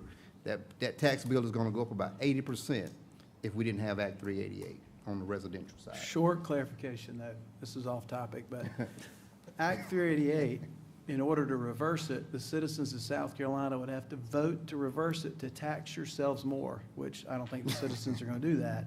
So please don't call your legislatures unless you have some options for them to generate other revenue other than taxing you as a citizen and your property taxes. Any other discussion? All those in favor say aye. Aye. Any opposed? Motion carries unanimously. The second item, as previously discussed as well, council to consider authorizing staff to apply and to accept, if awarded, a South Carolina Coordinating Council Economic Development Set-Aside Grant C-254154 for Project Palmetto Rock. No local match is required. Do we have a motion? Motion to approve. Second. Motion and a second. Any discussion? Yes, ma'am, Madam Chair, just wanted to bring up, because I think this is important, the question that came up earlier. I think the citizens were thinking, well, why is the county allocating $65 million? We're not. This is money coming from the state. You say, well, why is the county receiving the money? The state has to send the money through the county so that we manage the money and disperse the money by making sure that it's being used and spent for the purposes of the money. That's how we're involved. So we're the conduit for the state to manage the money. Any other comments? I just want to make a quick comment. I'm glad we had an opportunity to clear this up tonight, front and center, because I saw some things online that said York County was given $65 million, and I know a lot of people get their news off Facebook. They hold that to be the gospel, but I'm glad we had the chance to dispel that York County is not giving York County's taxpayer dollars in the tune of $65 million to this incoming company. So if you're going to put anything on social media, go home tonight and say York County is not giving that money. It's coming from the state of South Carolina, because we all take a beating when misinformation is put out. They blame the chair, they blame the county manager. They hadn't started blaming me yet, but that's on chairman and the county manager. But we want to make sure our citizens are informed as much as possible, because bad information doesn't do anybody any good. And I know we fight with it every single day trying to get the truth out, because social media is just not the place to go. If you want to know what's going on, come to this chamber, watch it online, because we have nothing to gain by putting false information out from this county council. So I just wanted to put that out in the atmosphere. Any other comments? I think if this funding, again, was negotiated directly from the state with the applicant, this is, the council is required to put this on the agenda to pass that through. I do think that there is I encourage the folks that are are interested to come to the public hearing, to ask the questions, to talk to the company, to listen to the company, to see their responses. I think that you're going to find that this is a quality company with a headquarters wanting to come here, but we certainly want to hear from you as a community to see if you agree. If you don't like the kinds of projects that are being recruited and sent to the county, that's another thing you can talk to your state folks about. The state folks are the ones who look to work to recruit these projects, and that's another area that I think you could ask for support from. And I certainly feel like that we have new leadership in our economic development that is recruiting businesses that that will fit in with the community and that bring the types of jobs. Headquarter jobs are important, especially in life sciences. So all those in favor say aye. Aye. Any opposed? Hearing none, motion carries. We move now to item number 5, council to consider first reading by title only of an ordinance establishing a temporary moratorium for a period of 9 months on the consideration and issuance of special exceptions or conditional use approvals, on the acceptance of site plans, and on all other land use or development approvals for data centers within unincorporated areas of York County, in order to provide an opportunity for the county to study and examine the impact of data centers on critical resources, adjacent and nearby properties, and/or infrastructure, thereby enabling the county to properly amend the York County zoning and land use ordinances with regard to data centers, to provide for a limited extension of time by further resolution of county council, if after proper notification to council, it determines that the extension is necessary to complete the studies or examinations contemplated herein, to provide for a public hearing, and to provide for other matters relating thereto. Is there anything from management before we move into a motion? No, Madam Chair. Okay, do we have a motion? Motion to approve. Second. We have a motion and a second to approve. Is there any discussion? Yeah, I got some questions, comments, something. Since we've already got this pending ordinance for data centers floating around out there, it's been out there since February, and we're going to tack on another 9 months, so maybe 9 months. Do we need to close out that ordinance, either deny it and start all over, or defer it until some point in time? The reason being is that to me, it feels like we're making a whole lot of changes, and we're already at third reading on the previous ordinance, and I would really like the public to have comments and be able to have a hearing on the revised changes rather than just doing a one vote and be done with it. I also would like to know what management thinks about how long it's going to take to get the information for this moratorium.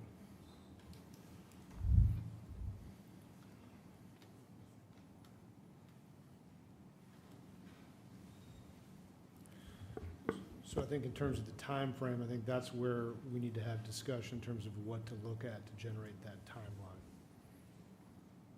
In terms of the pending ordinance, I think that you can put that on halt until this is achieved, the actual moratorium. But I'll let the county attorney's office speak to the pending ordinance question. Sure, so I will keep this general but applicable and hopefully answer your question. So you have a pending ordinance doctrine that was in vote, so that ordinance is essentially in effect. This item was sent to the committee. The committee had some specific points that they were considering that would go into the ordinance that was already pending, but came to the consensus that, you know, some of those items would need to be done by outside experts. And so generally when you get to that point is when county councils or municipalities consider enacting a moratorium. So it's not to take anything away from the ordinance that's currently pending. It is to explore those specific things and sort out the best way to incorporate those into that ordinance that is on its way to being finalized. I guess my question statement was more for council in whole and not necessarily, what do y'all feel about continuing the process from where we're at and/or starting back over and letting this be a brand-new process with all good information starting from the beginning where we can get a full,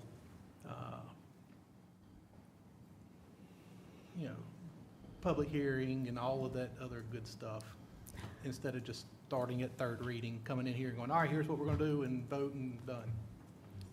Well, I think each council member is gonna, and I'm gonna ask the folks if you'll please respect keep your comments to yourself. We have closed public hearing. My personal understanding of what was referred to the committee and what the committee has come back with is that in order to ensure that the pending ordinance doctrine and the pending ordinance is done as best as it can be and with the best information available, because council gets information on both sides of things, is to go ahead and do the moratorium now to allow that information to be collected so that after that point in time, the pending ordinance can be completed with additional information from experts, especially those in the fields of rates. And it was stated previously from legal what these pieces are. So I think, for me personally, I think this is the process that we do take. We kind of take a firm pause, collect that information from experts, subject matter experts, and then incorporate that information into, and there will still be meetings with the pending ordinance to identify, are there better ways to incorporate this into the existing ordinance? Is there a different way this needs to be said? What are other jurisdictions using to address the rate issue, to address the water issue, to address those things? So I personally, if you're looking for council I don't mind stating my position on this. I support the moratorium. I think that we need to do that, and I think that we need to continue with the process. This will help with making the pending ordinance better. Yeah, so I am in support of this tonight. I think that the work that's been accomplished so far brought us to this point. All right, so we're building the process and identifying the needs. I think as we move forward, more time's needed, all right, through this process. But we're not to go backwards. No, we continue to move forward with this. And we've accomplished many milestones, but we have many more milestones to accomplish. So I think this is an ebb and flow through this process. And I'll be supporting this tonight.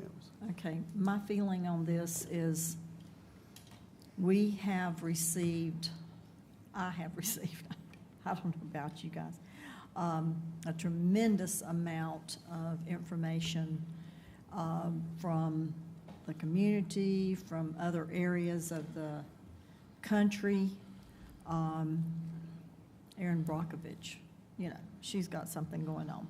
It just gives us a breather to take a look at what's happening, and even in Columbia, there are so many bills on the table. I'd like to see what's going to happen with that, hopefully something. So for me, it's a time of digging deep and coming up with items that we can add to the ordinance that will make it even stronger. Well, I definitely support it. I was the one that made the motion to bring it up. This is probably one of the most hottest topics across the whole country. So we're gonna have to get it right. Let me go ahead. Yeah. Madam Chair, so when we brought this up originally, it came up in a workshop, and I came in and I had a list of suggestions of things that we should consider associated with data centers, and I brought it up at open session in a meeting as well. From water to sewer to electricity to decommissioning, I mean, you name it, I had all those listed. And so I'm getting to a question, and that is, so that's been months ago when that came up, and then it got referred to committee. So my question is, who's going to come up with this criteria that we're going to, I mean, I don't have any problem supporting the moratorium, but who's going to own this process of deciding what the criteria is? That's the first question, and then I'll get to my second question.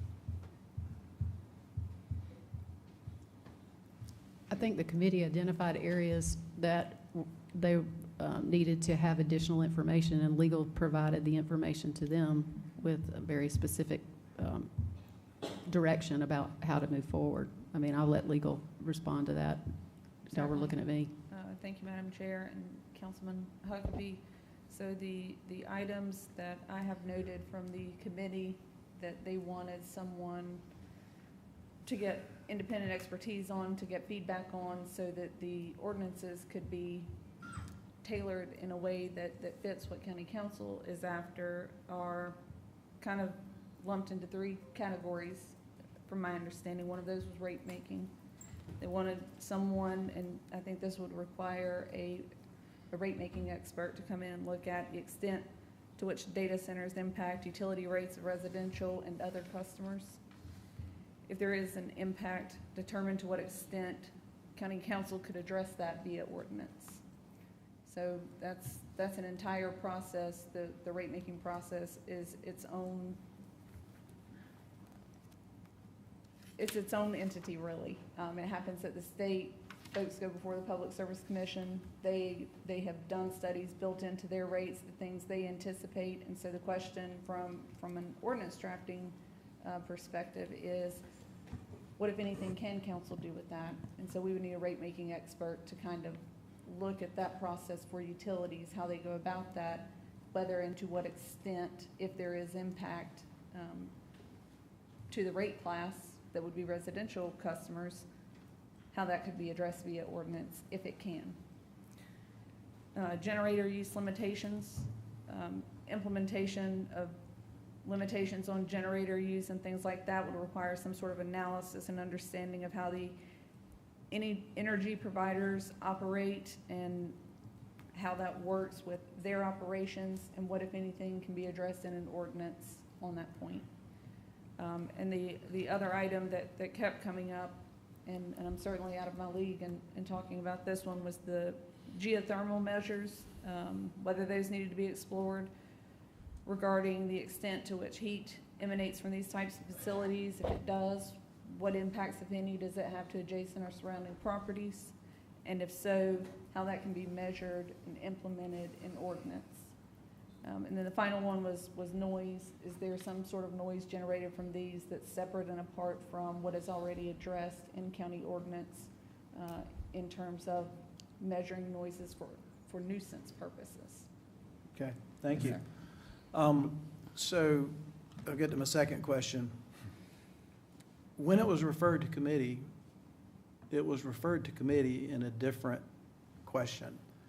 So at some point, I'd like to understand the process that something went through for a moratorium to get to committee, right? Because normally that's a consensus issue, and then it goes to committee, so I don't know how that happened. I'm still going to support the moratorium. I just had that question. But here's I'm going to my second question. So,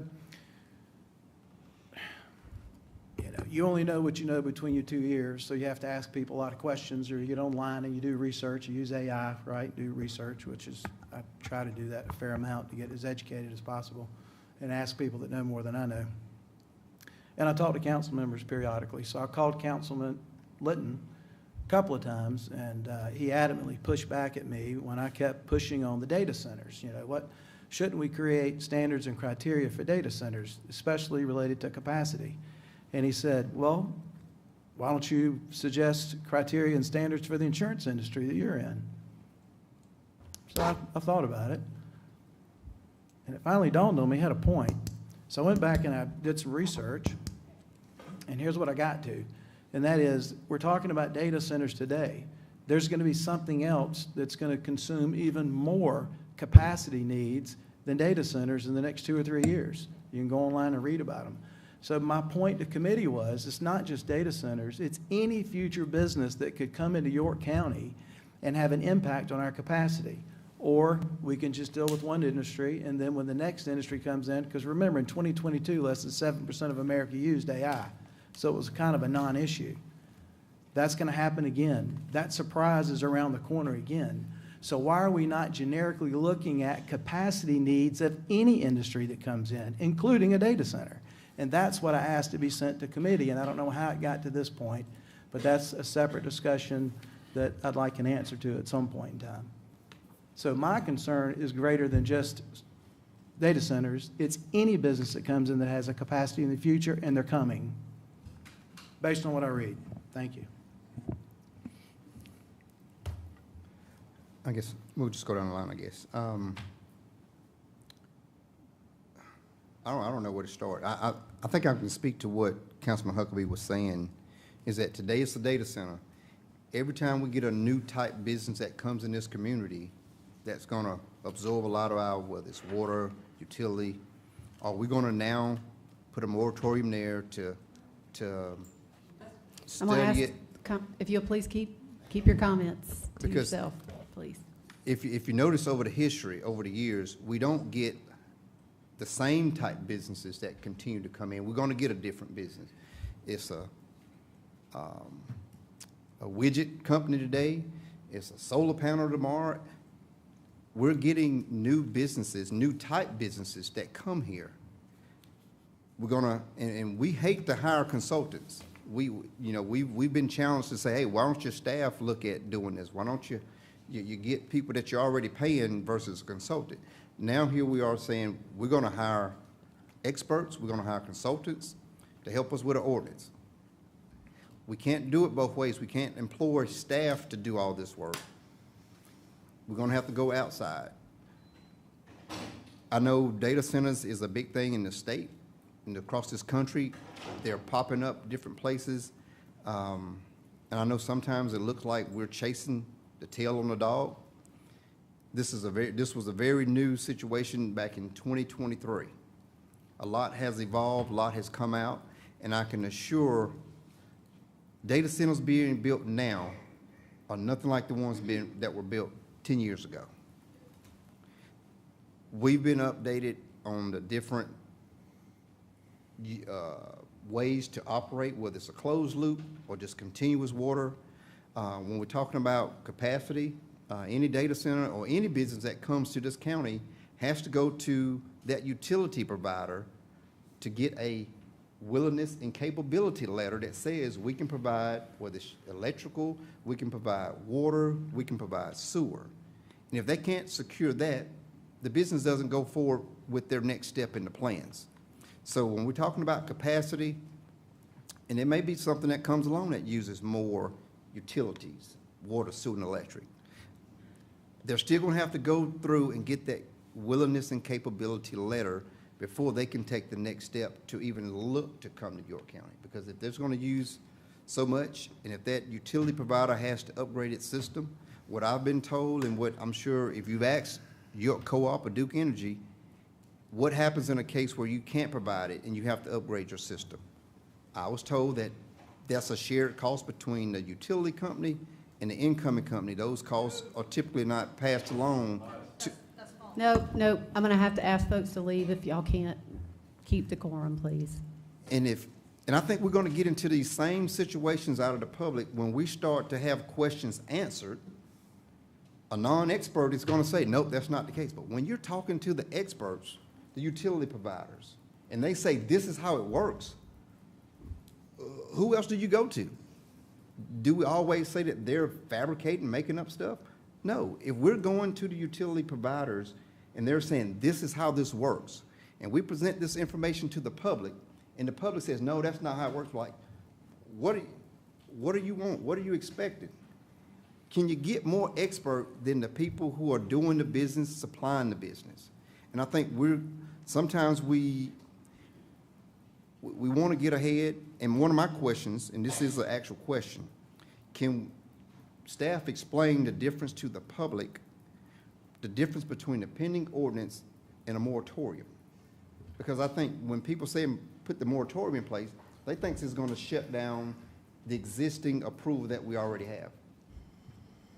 Is that where does that fall? Because I don't think it's not gonna apply to the existing QTS at this time, correct?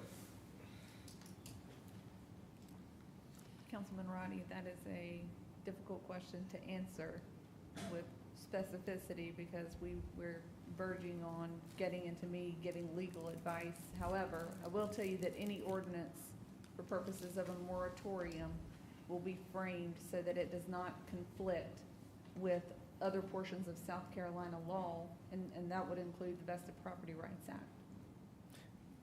My interpretation of her answer is, if we put a moratorium in place, it would not apply to I what's think been as a approved. point of order, that's a legal opinion and legal advice. Well, If we need to go it was into my executive interpretation. session. I'm just expressing my interpretation, Okay. because if the moratorium stops what we've already approved, I don't think that's legal. Can I get that? Would that be a legal action by this council to stop?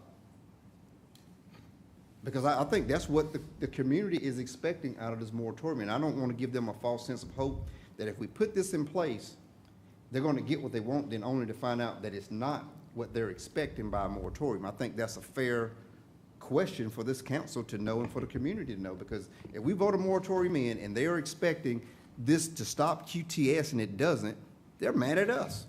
They're saying you lied to us like you put a moratorium, or they can walk away knowing if we put a moratorium in now, that it does or doesn't apply to QTS. I think that's the big push for the moratorium. I think that needs to be answered before we vote on pushing the moratorium.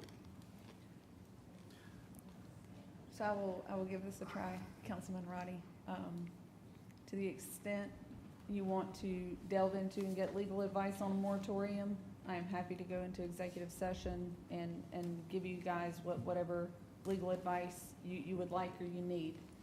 To the extent you think there needs to be some clarification for the public, I can assure you that I will work with the county manager and his staff to put together public statements addressing by second reading what this ordinance means and what it doesn't mean. And we can do that in a way that's not legal advice, but sets out the parameters of the ordinance so that that's out there for the public. Well, I think we should get legal advice before we even make the first move on a moratorium for this council, because I like to make a motion that we go to executive session to get legal advice on what a moratorium means to the existing project going on now. Is there a second? Is there a second on the motion for executive session? Because if you don't know what you're voting on, don't vote. Because I clearly don't know. All right, motion fails for lack of a second. Do we have any other discussion, any other comments? I have a couple questions.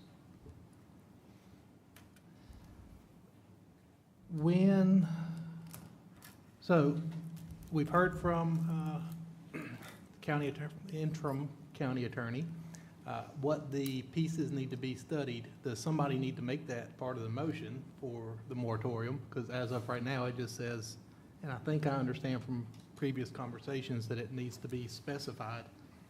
And then two, if we do these studies, when do we have to vote on them and approve funding for them? And for budget amendments, would it be after the moratorium or before it, during it? So in the budget question, I think what we'll do as staff, if and when this is approved, we'll identify the funds in FY '27's budget to afford the consultant. So, but until this is approved, obviously those funds aren't budgeted, but we'll look to work within our current means. I would just think that we would need to bring this out of the fund balance, because we've already got a budget that's very slim to do just exactly the things that need to be done this year, not counting doing this. But that's a comment for later. Do we need the motion, do we need to add those points into the motion? Certainly, out of an abundance of caution, we can do that, or there can be a move to amend it to reflect the items that I pointed out. All right, if we, at least this is first reading with the items that you've identified, isn't this exercise going to be, one of the biggest problems here is that this is a new industry, one that doesn't have state regulation, which was part of the issue that was brought up.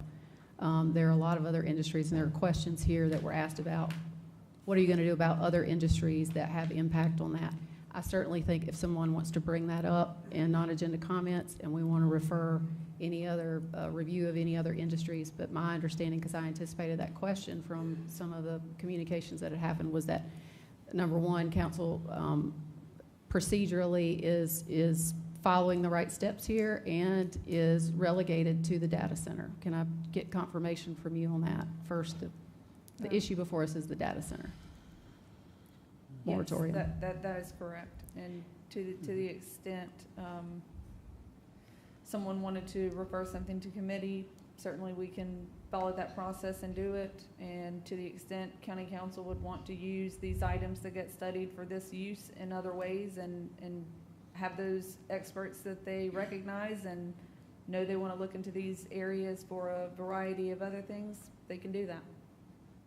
Isn't in terms of identifying the areas, my understanding was that also having the subject matter legal experts looking at other areas throughout the country, since there's issues with the state trying to grapple with how to regulate these things, as well as other localities looking to do that we would be making sure that these folks review the entirety of the existing pending ordinance. I mean, the purpose is to arrive at a pending ordinance, a final ordinance from the pending, is to use this to garner additional information to make sure that the entirety of that, those changes were written as best as possible.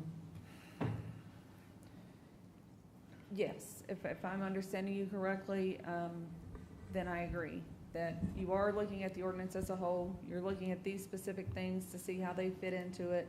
And then part of the review that I would be doing, that outside counsel would be doing, is ensuring that ordinance, when it comes back before you all, at the conclusion of these studies and these items, means that you have an ordinance that is appropriately tailored to something that is within the purview of county council, is appropriate in an ordinance, and is measurable to the extent it can be measured.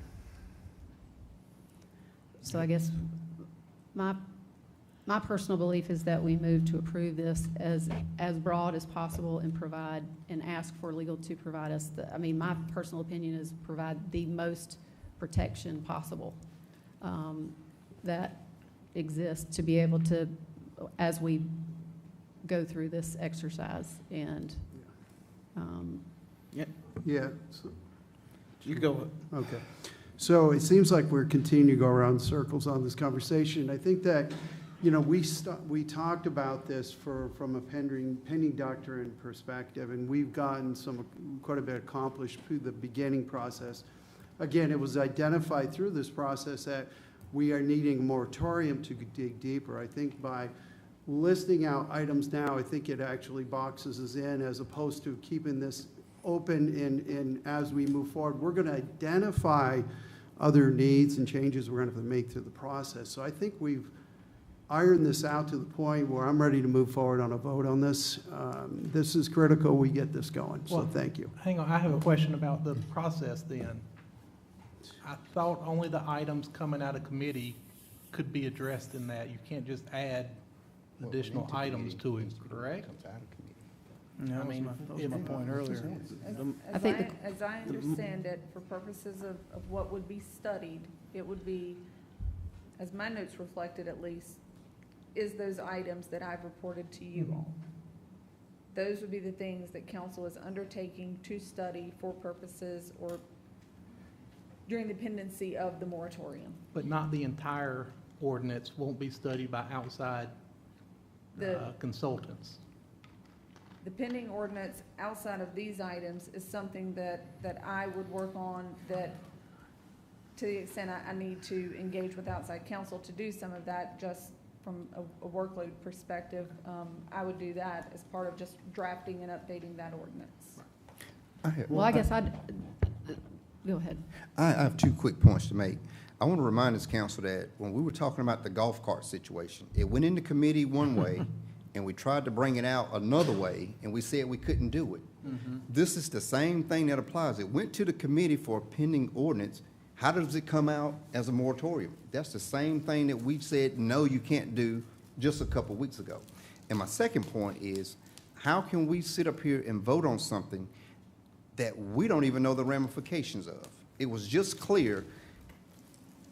Does it work this way? Does it work that way? We couldn't get a legal answer. And if I go down the line and ask each of our council members, do you understand which way it goes? Nobody can say this way or that way because legal couldn't tell us which way it's going to go. So if you vote for it, you don't even know what you're voting on. You don't know the ramifications. We're just putting a moratorium in place to say it's a moratorium because we cannot explain to the public what it means. That's why we need to go to executive session to get legal advice to let us know how we're voting. A vote this way means this, a vote this way means that. We don't know. If we're voting, we don't know which way we're voting. I'm just going to put it out there. I'm not ashamed to say it. I will be abstaining from the vote because I don't know a yes vote means this or a no vote means that. And no one sitting up here can tell us because legal hasn't told us what it means. And if we vote. Well, I disagree. I think there's been a call for the question. I just think we need to go ahead and move forward with the motion. Well, there's already been motions that have been made. I think we're done here. The question is, does council support moving forward with the moratorium, first reading or not? All those, I think we're done with discussion. Well, all I wanted to say is I was the one that brought forth the motion for the moratorium to give us time to put ordinances in place to fix it. And I think we've covered that. All those in favor say aye. Aye. Any opposed? No. Motion carries. We move now to item number 6, council to consider assigning the York County Forever Commission for its consideration the use of some portion of the York County Forever Fund in an amount of $1 million or an amount recommended by Nation Ford Land Trust for the purchase of development rights on approximately 120 acres of land known as York Place located at 234 Kings Mountain Street, York, South Carolina, which project has support and partnership from Nation Ford Land Trust, and to further consider whether the approval of such funds should include certain contingencies relevant to the acquisition, conservation, or purchase of development rights of the property. Is there anything from management before we proceed with the motion? Yes, just to kind of harken back to the budget process. So during the budget process, the Yorkville Agricultural and Education Society came and presented to y'all about the York Place project. And this is an exciting project happening here in York, South Carolina. And there's a number of folks in the community that have pitched in to work on this over the years. I know many of us here in this room have visited the site and been a part of meetings there that have taken place over the years as well. In the budget process, Councilmember Atkins asked about 2 potential ways to fund this. Staff responded with a bunch of options. I think there's 5 different ways we could do this. As the budget was approved and we began working on what it would look like for York County Forever to be a part of this, new information came up that I think makes this a really great opportunity to consider. And I've worked with Assistant County Manager Tom Couch, and with our planning department, as well as with Nation Ford Land Trust and Jennifer McAdams, to brainstorm how we might be able to do this. And I think this is a really good option. When you think about why York County Forever exists and the opportunity to preserve 120 acres here in York, this is one of those reasons why I think York County Forever exists. The opportunity here is, the nonprofit has identified funds for purchase of this property, so they're not in need of funds for the purchase, but this is an opportunity for us through York County Forever to purchase development rights to protect that property. And so we're willing to take any questions and speak to the why behind this, but this would be a request from council to York County Forever to consider this, as there is a formula that's utilized to determine the value of development rights. Are there any questions before the motion? All right, do we have a motion? Motion to approve. Second. We have a motion and a second. Any discussion? Yeah, I got a question or 3. So you say there's already funding approved to purchase the property. Can you tell me what those funding sources are? So there's opportunity and funding sources lined up. Part of that, though, is funding through the state. And so that's one of the reasons why, as we consider this, this wouldn't go into effect till probably October. The mechanism we're recommending and how York County Forever would work, and obviously Diane's here and can get into more details, would be contingent on the applicant owning the property. So you can't buy development rights from somebody who doesn't own the property, right? So what this would do would say, okay, once y'all own the property, here's what would occur. And so they're working with the state and the state bank, and that's where Nation Forward Land Trust comes in, to identify the funds to purchase the property. So they're not needing funds from York County to purchase the property. So the State Conservation Bank requires the property to be put in conservation.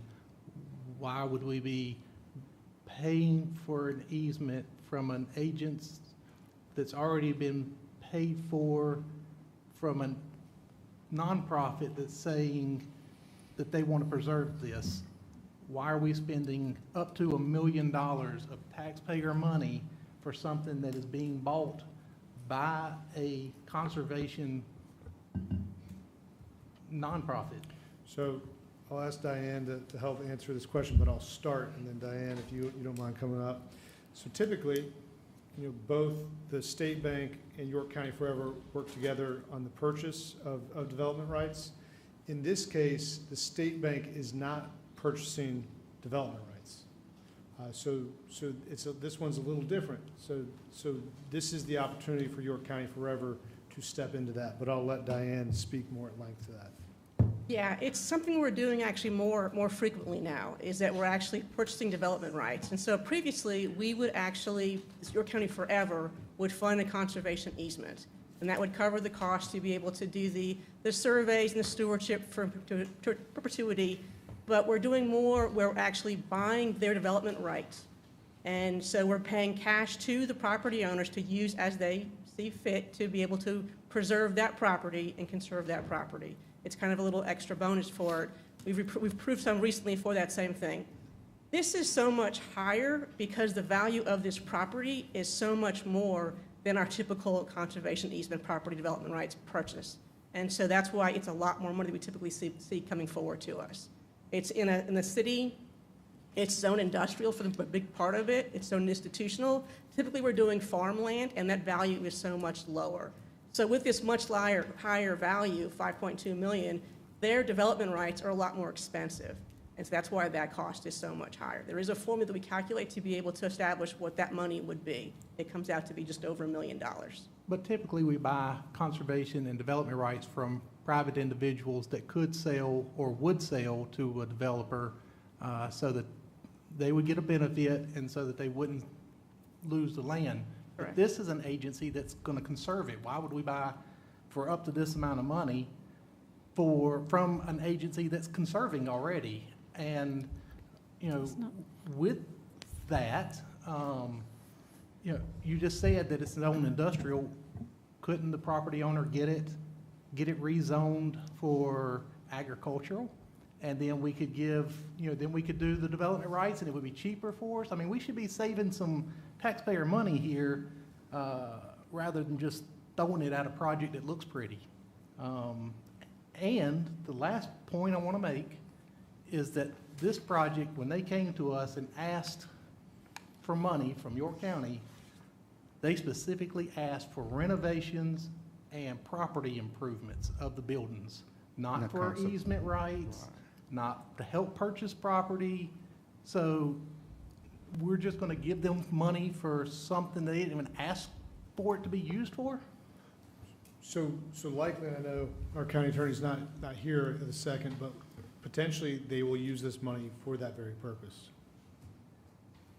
For which purpose? To rehab one of the buildings on site. Is that what York County Forever's for? I thought it was to preserve No, green but space. once they have That's the money, exactly they what can this use it project for is, a bunch of different. conservation. Yeah, but what I'm saying is, once that nonprofit has the funding, they can utilize it for whatever they need, and likely it will be to help bring up some of those buildings. Those buildings will have to be mapped out where they're at. And there won't be any other buildings built on the place. If I understand correctly, and I think I get what Andy's saying, Councilman Litton's saying, that we're gonna give $1 million in the name of conservation, but they're not gonna use it for conservation. They can use it to rehab buildings or facilities. No, it has to be in the conservation easement. This No, the is property's acquiring going- the conservation rights. The property is gonna be in a conservation because that's what they're purchasing it under. And we're paying $1 million for the, I guess, non-development rights or whatever we're doing. I don't see putting our York County Forever Fund on the hook to go up to $1 million for that. Like I said, it is taxpayer dollars, even though it's in a different pot. If it was less than $1 million, that's a strong ask for us to put $1 million on the table. And I know it's a feel-good project. It has so much sentimental value here in the York community, but we're not in the sentimental giving business. We're in the make it make sense business. And I don't think it makes sense to give $1 million. Not that the project's not worthy of support. I just don't think the project's worthy of $1 million of taxpayer dollars. This is cash. This is not like a fee in lieu where we're lowering someone's tax rate. This is $1 million check written out the bank going to some entity. And I wish, just like we talked about the fee in lieu, I wish we can do this for everybody who wanted to start up something that feels good in this community, that does so much good in this community. There are a ton of organizations that would love to have $1 million, that love to be part of this feel-good giving that we're doing. And $1 million that's a lot of money. I don't care where it's coming from or who it's going to. That's a lot of money from a local government to bear the brunt. Whatever the state's doing to help facilitate this project, I'm all for it because I'm not a state legislator. But I'm here to look after the taxpayer dollars, and there's probably another whole laundry list of things that we can split that $1 million up and do 10 times as good. I know it's a feel-good project.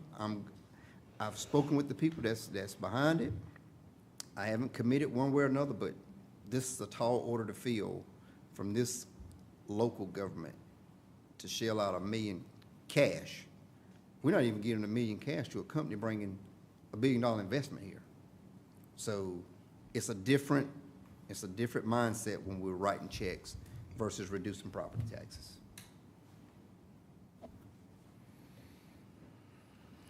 While everybody's being quiet, I'd like to also point out that we've done a lot of these projects. I went scrolling through the agendas for some of these projects.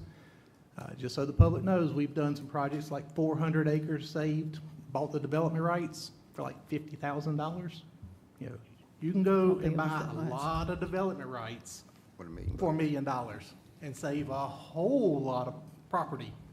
I think the distinction in this is that this is property. There's a lot of folks who are here, even if you look at the most recent thing with QTS being on industrial property.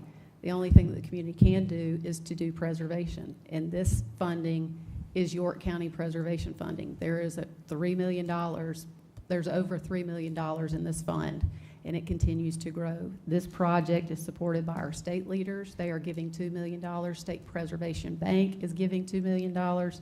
This is going to preserve area that's inside the city of York. And this funding can only be used for preservation projects. Can't be used for anything else. I'm getting calls from folks who are suggesting use it for a road, use it for this. You cannot do that. It is specifically set aside for preservation uses.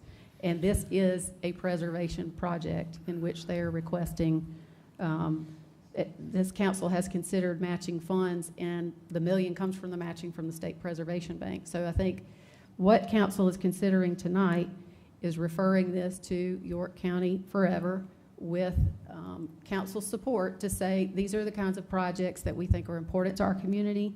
We have had the city of York become a partner to this, the 4-H become a partner to this.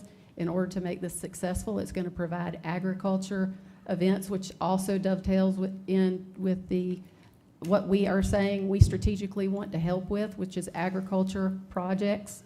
And I can't conceive of any other project that we would not want to support, and also providing that support with Harvey Peeler at the state, who has dedicated funding to that as well. This is going to be an area where there will be education for agriculture. There will also be opportunities for a lot of the stuff that we've talked about in ED, and this is the better fund for it to come out of. If you're talking about a preservation project, it needs to come out of preservation funds. So I fully support this, and I cannot understand why there's hesitancy for it. I think it's a critical project that will help our community. Madam Chair, if I could share, we just voted on a $65 million site preparation grant from the state of South Carolina. And what they've done is they're sending $65 million to us with criteria attached to it as to where the company can use these money in their site prep. So I think good questions have come up. I think the step that's missed here, and it was kind of, my opinion, the step we missed in the moratorium, was defining exactly what we were doing in this moratorium, the criteria. So we just voted on first reading without doing that, which has bothered me since I joined council. You don't have but 3 votes before something's either voted up or down. So, and as you go through and you read the eligible uses for this money, we have an opportunity to maybe not vote on this tonight, vote on it at the next meeting. What's the rush? But, I mean, I think it's a good project, and I think there are things in here we could pick out that we could identify. The barn as an example. The barn is a historic building, I would think, and it's going to be renovated. It says historic properties, historic buildings. We need to go through this and identify what we think we would like the money to be used to improve if we're going to do it. Generically speaking, if we give away $1 million, then someone could challenge us in the future, or a future council could be challenged in, well, you gave money to York Place for $1 million to use at their discretion. We really don't know how they used it. We just gave it to them. When it clearly outlines what you can use the money for. I suggest we define what we're going to use the money for, what we're going to give them the $1 million for, and what they're to do with it.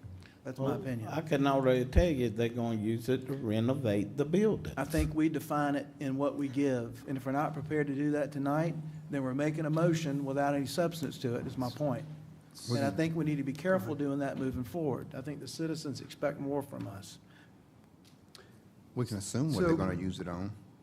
All right, real quick. So as you read the beginning of this, right?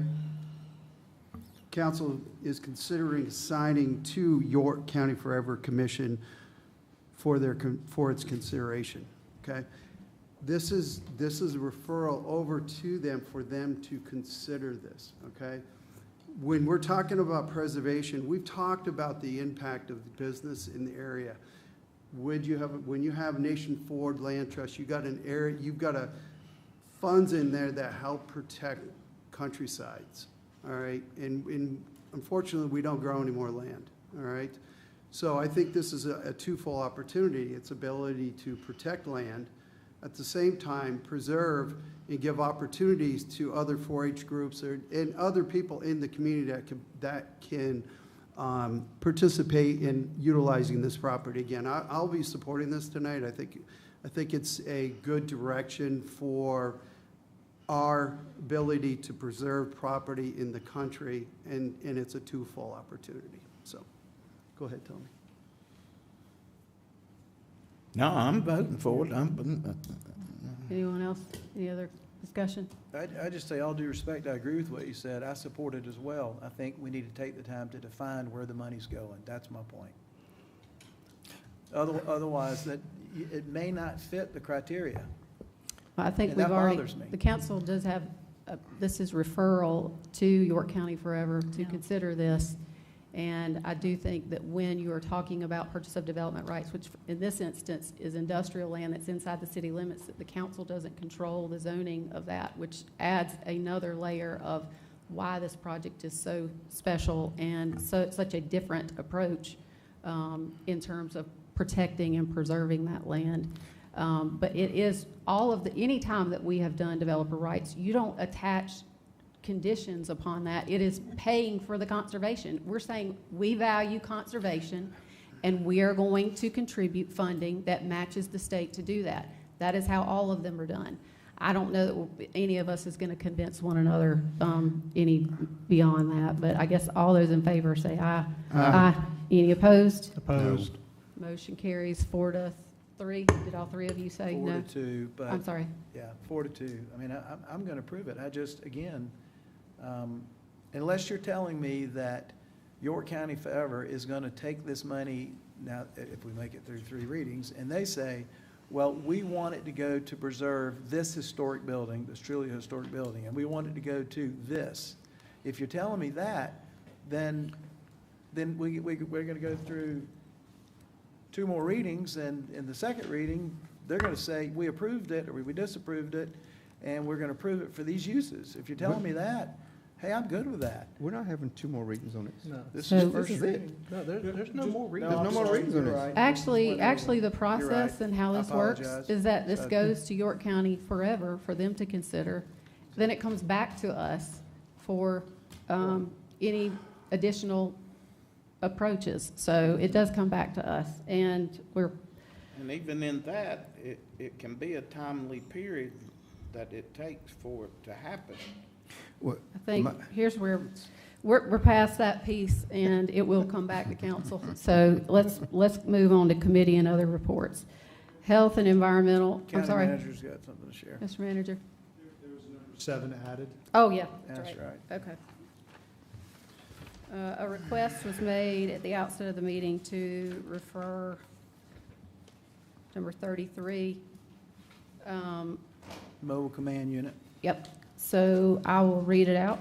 Council to approve the purchase of 1 new unused 40-foot custom mobile command vehicle and associated equipment from LDV Custom Specialty Vehicles of Burlington, Wisconsin for use by emergency management from LDV Inc. of Burlington, Wisconsin for a total cost not to exceed $1.4 million via cooperative purchasing as provisioned by York County's Procurement Code, Section 35008C.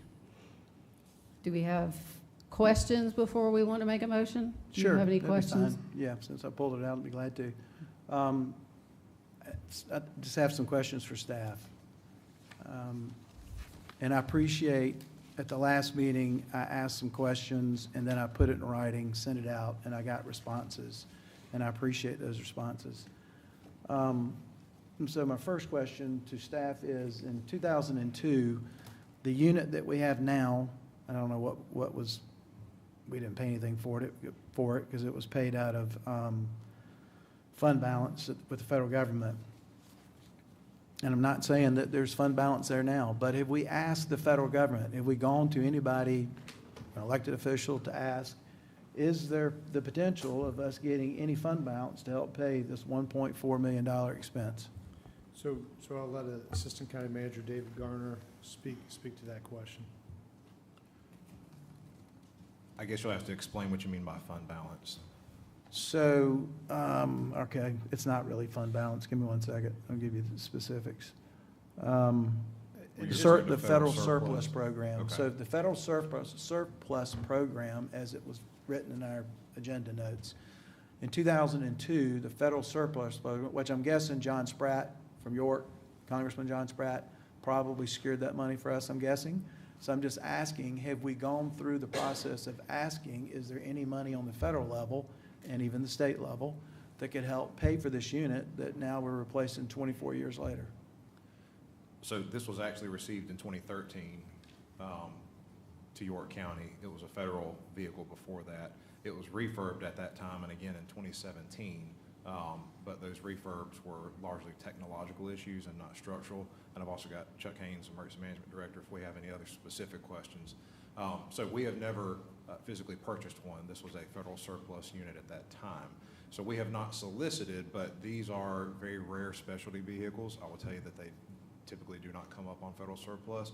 But even when they do, in my experience, they have to be retrofitted and upfitted to meet our needs. and they're also used at that point. So this would be the first that the county has ever purchased new and designed specifically to the needs of York County. Chuck can give any other details as far as that acquisition and refurb and how that happened. Thank you. That pretty much captured it. The only thing, one of the reasons this vehicle was surplus was the structural issues with it. The company, Matman, which was located in California, they're no longer in business. The way they built the slide causes structural integrity issues to the roof. So federal government got rid of them. We were able to get one for no charge. And then when, I think we did about a $100,000 refurb in 2017, and then we've been working to get it to this point since. Okay, thank you for the explanation. So the second question is, so in an area like York County, how many of these units exist in the municipalities or in close proximity to us? There's one that the city of Rock Hill owns, and then we operate the other. Okay, so typically, and I appreciate you all sending out how many incident coordinations we've had per year, but when I look over this list you sent me, is another command unit present along with ours when we dispatch the command unit? I'm sorry, say it one. For an incident, we have an incident. Typically, are we the only command unit on site? Or Yes. does someone else come, no? Typically, it's our command unit, yes. Okay. And one thing I would add to that, I think it's important to realize, it's not about the number of incidents that require this, it's about what could happen, and you need it when you need it. Yeah. And so I think that's one of the things with these units is, we don't know what we're gonna face. We've faced a lot of things the last 2 years since I've been here, where we've needed it, but you don't know what's next. So Sure. the number of incidents, I don't think is a good measure. I think it's the what's possible in a county our size that requires this. Yes. Well, I appreciate all the input. I think it's important. So as a council member and as a taxpayer, regardless of where the $1.4 million is coming from, duplicating resources in York County is something that I'm somewhat sensitive of, you know, if we're going to have, I want to give examples. But is there a possibility that there could be shared use of certain facilities like this one throughout York County when it's needed, given that it's not dispatched that often? Certainly, and it is used across many municipalities, city of TKK, Fort Mill, Clover, York, they all use it, request it when they need it.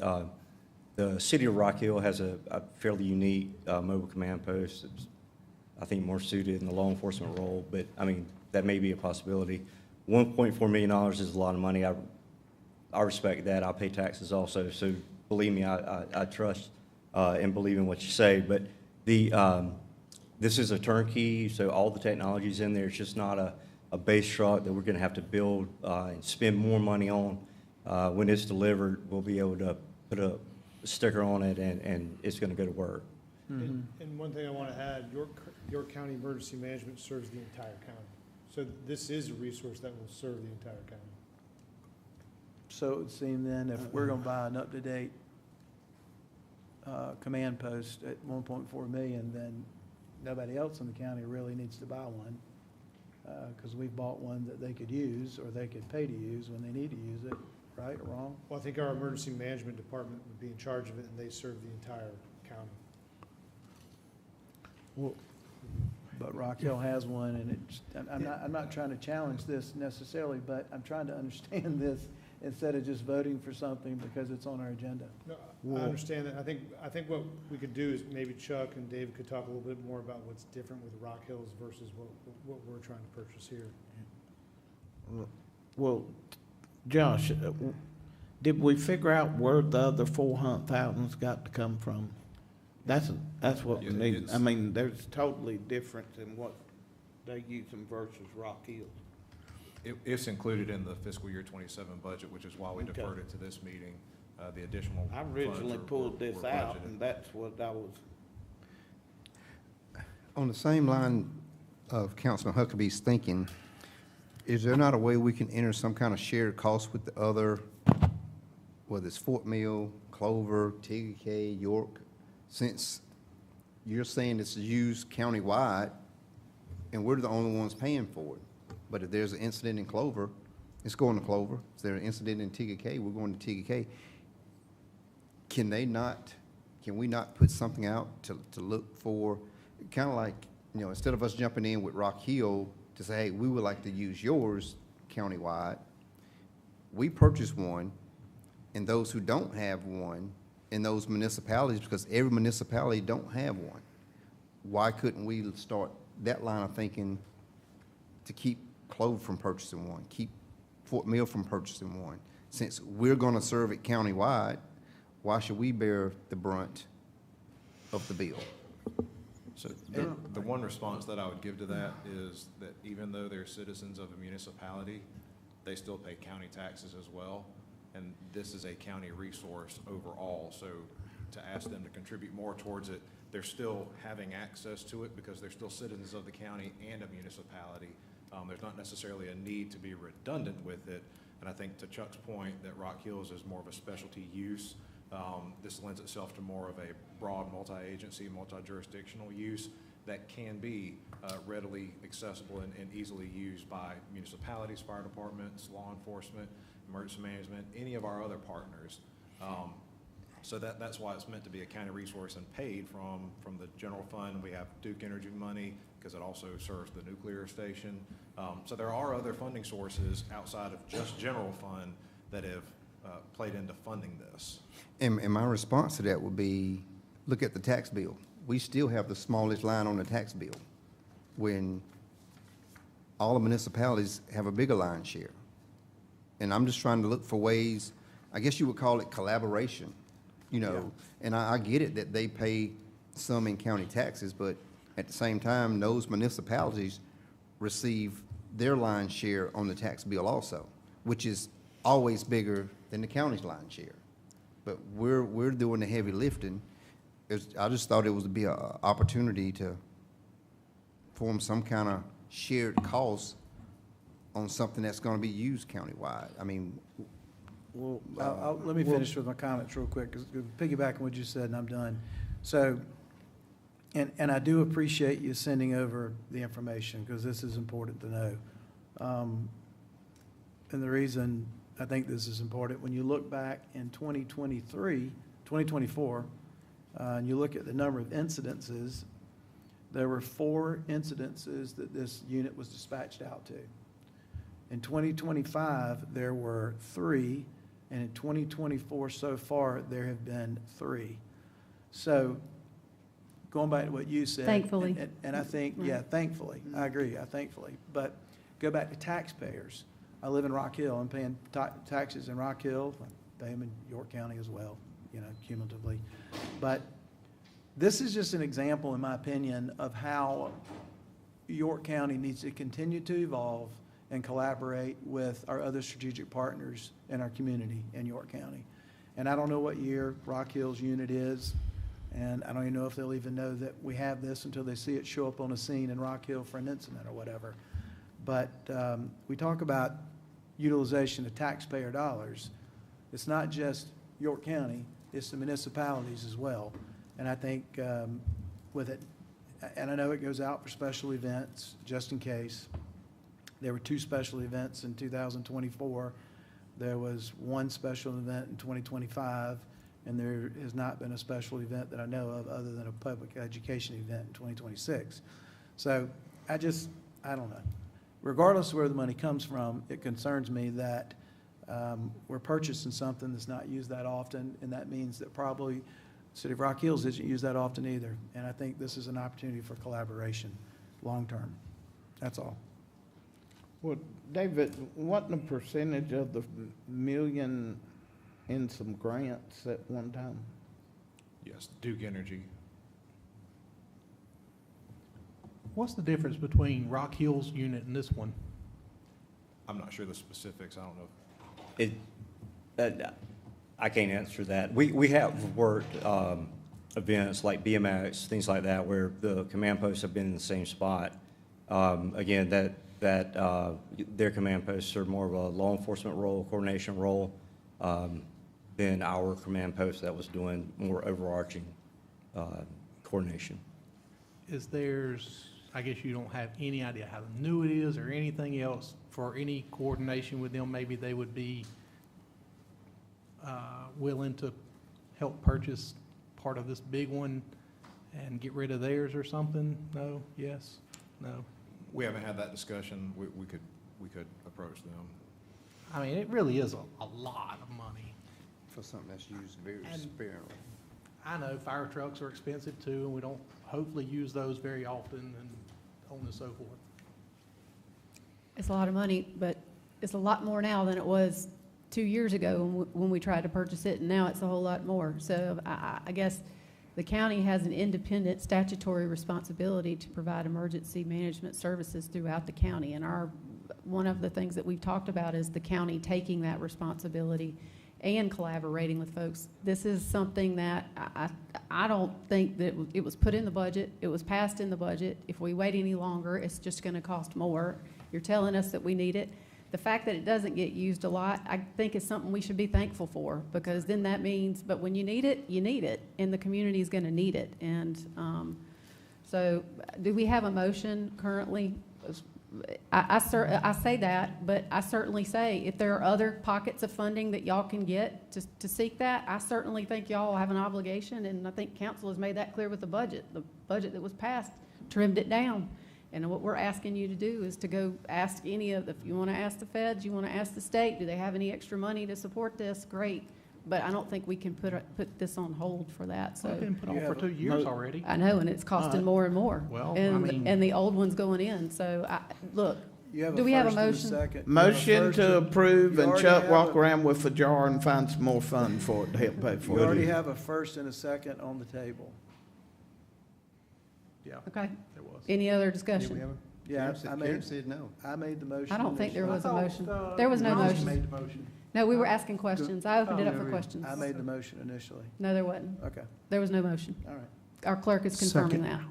So we have a motion to approve. We have a second. Any other discussion? I got a quick comment to make. I remember when Sheriff Bryant was here, he wanted to buy an armored tank. And we asked him, how often do we see being able to use this, and what was some of the situations and what was the cost? We didn't approve that. Just wanted to put that out there. There has been That's not a something. tank. Oh, no. This isn't a No, tank. I'm- Please, I'm- gosh, I'm- somebody report it right. I'm using this as an example of things that have been asked for that were large purchases that we said no to. Right. I mean, that was my only reference. No, this is not a tank. I was just making reference to some requests. We've stood up of when it large would make vehicles. sense not to. Okay. I think, any other discussion on this? No. All those in favor say aye. Aye. Any opposed? Really? Unanimously approved. Thank you, sir. Thank you all. Now Okay. report. Yep. Let's move on. Committee and other reports. Health and Environmental Protection Committee, Chairman Andy Litton. Yes, Councilman Huckabee and I met on June 4th to discuss the Parks Foundation. We got additional information from staff on how to, what it would take to create a Parks Foundation. The Parks Foundation would be an outside entity to help generate funds to improve our parks. The committee has asked for additional information on how exactly the specifics on how those foundations throughout the state have been created. Some were special purpose districts, some were special tax districts, and there was different methods, so we were trying to get what everybody felt was the best method for doing that. And then we got updates on the improvements at our parks, how the improvements are going at all of the parks that are currently under construction. And that was it. Thank you, sir. We do not have any citizen concern tonight. Any council member new non-agenda comments? I do. I okay. do. Mr. Atkins? Well, first of all, I'd like to thank everybody that supported me, but this year, the Fall Livestock Show will be celebrating 25 years since the New Age ones got in on it. It will be September 11th through 12th at A&K Ranch located on 728 South Shiloh Road in York. And they'll have the kids be showing the dairy goats, dairy cows, beef cows on the Friday night, and the poultry and meat goats will be on Saturday. I know I'm announcing it early, but get people aware of it, and I'll bring it back up before. But they would like to thank us for our support that we've given them, so I did it. I'd like, excuse me, I'd like to thank everyone who supported me this past week. And I would also like to wish all of you a very happy pre-4th of July, because it's very special. We are celebrating 250 years in this country, and how our founding fathers stayed together and brought this country forward is amazing to me, because there was many more of them than 7 of us. And they made some very wise and good decisions that brought this country together. So I hope and pray that our future, that we can come together more than we have been. Thank you, Deb. I would just like to wish everybody again, as we've gone into this summer season, there's a lot of traveling going on with family. And again, I just wish safe travels to the community, to everybody here. And stay cool. Thank you. Anything from Will? Yes, please. So Councilman Roddy asked a question after the citizens' comments, which I thought was appropriate, so much so that I had sent that email out a month ago asking council to consider or reconsider our process of how we do things. I did not have this item positioned after citizens' comment, but I've had a conversation with another council member just asking their opinion on it. And I think it's important to the citizens of York County, that when they come and they share 30 minutes worth of their opinion on a topic, if we're prepared, because it could have been from the previous meeting that you're ready to respond to what was said in the previous meeting, that we have an opportunity to respond with as much fact as possible so that they're more aware. We did some of it tonight as we went through some of the readings. We were able to speak to the facts, and people hung around because the moratorium was on the back part of our agenda. Otherwise, they wouldn't have been here to hear it. I think that's important. So personally, after citizen comment, I'd like to talk about the whole process, not tonight, but I think we should review what we do and how we do it so that we can get the greatest impact for ourselves and the citizens of York County. And moving that right after citizen comment may be something to consider. And I appreciate you taking the initiative to even respond back tonight. I think they wanted to hear that, personally. I'll just say, it does get frustrating to see people come in and week out and say things that we can address, even if we have to change our format and give the chair an opportunity to address some of the things that's being asked or said. One of the things that was pointed out tonight was that how we have a 2-minute citizen part when others have 3, 5.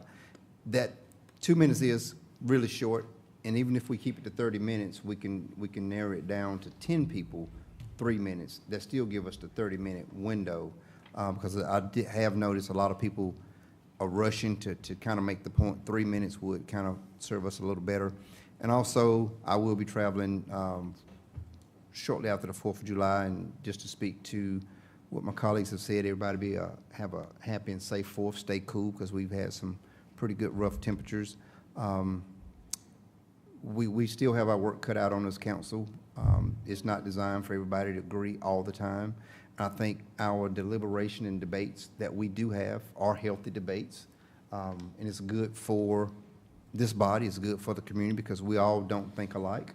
But at the end of the day, I think we all want to make sure we're doing the good and the positive for our community. So I'll tell everybody, and congratulations to Tommy and Debbie on getting another 4 years. I'm on the ballot. I was somewhat on the ballot. I didn't have an opponent, so I'll be back again along with. That's right, congratulations. So. I look- forgot about you. Yeah. Looking forward to coming back and sharing what I know and working with everybody on the council going forward. And we will be having a Public Works Committee meeting really, really soon. We were going to try to have one before the primary. We got pushed off, but within the next 2 to 3 weeks, before our next meeting in July, we will have a Public Works Committee meeting. Okay, awesome. So I'll be reaching out.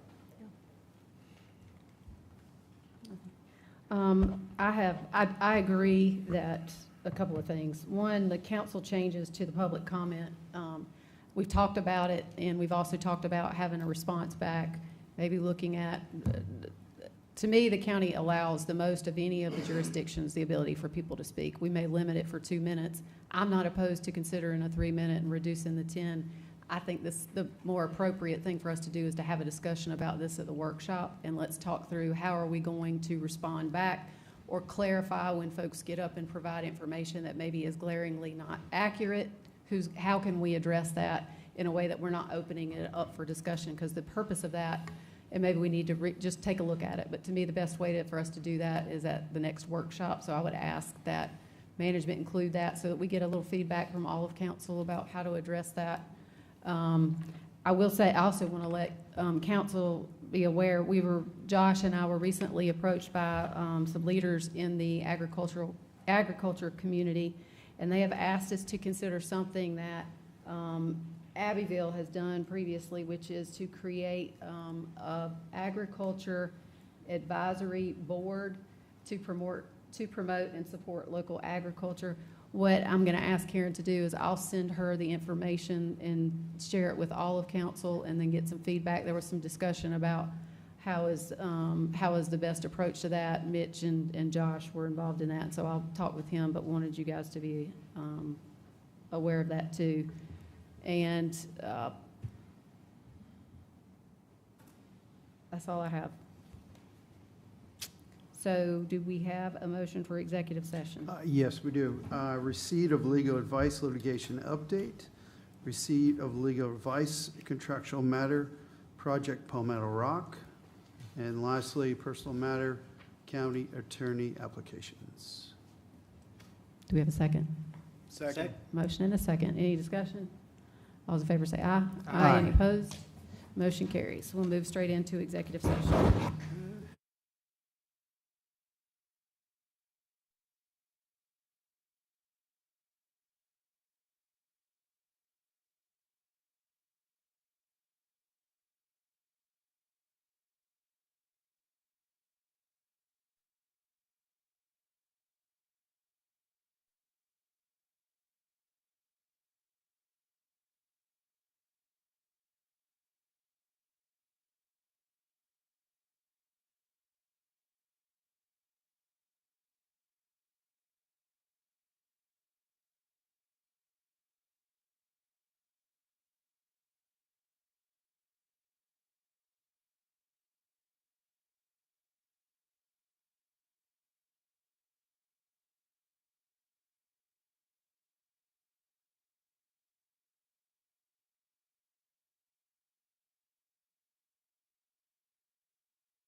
We are out of executive session. No action was taken. Do we have a motion? Motion to adjourn. Second. Motion and a second. All in favor say aye. Aye. We are adjourned.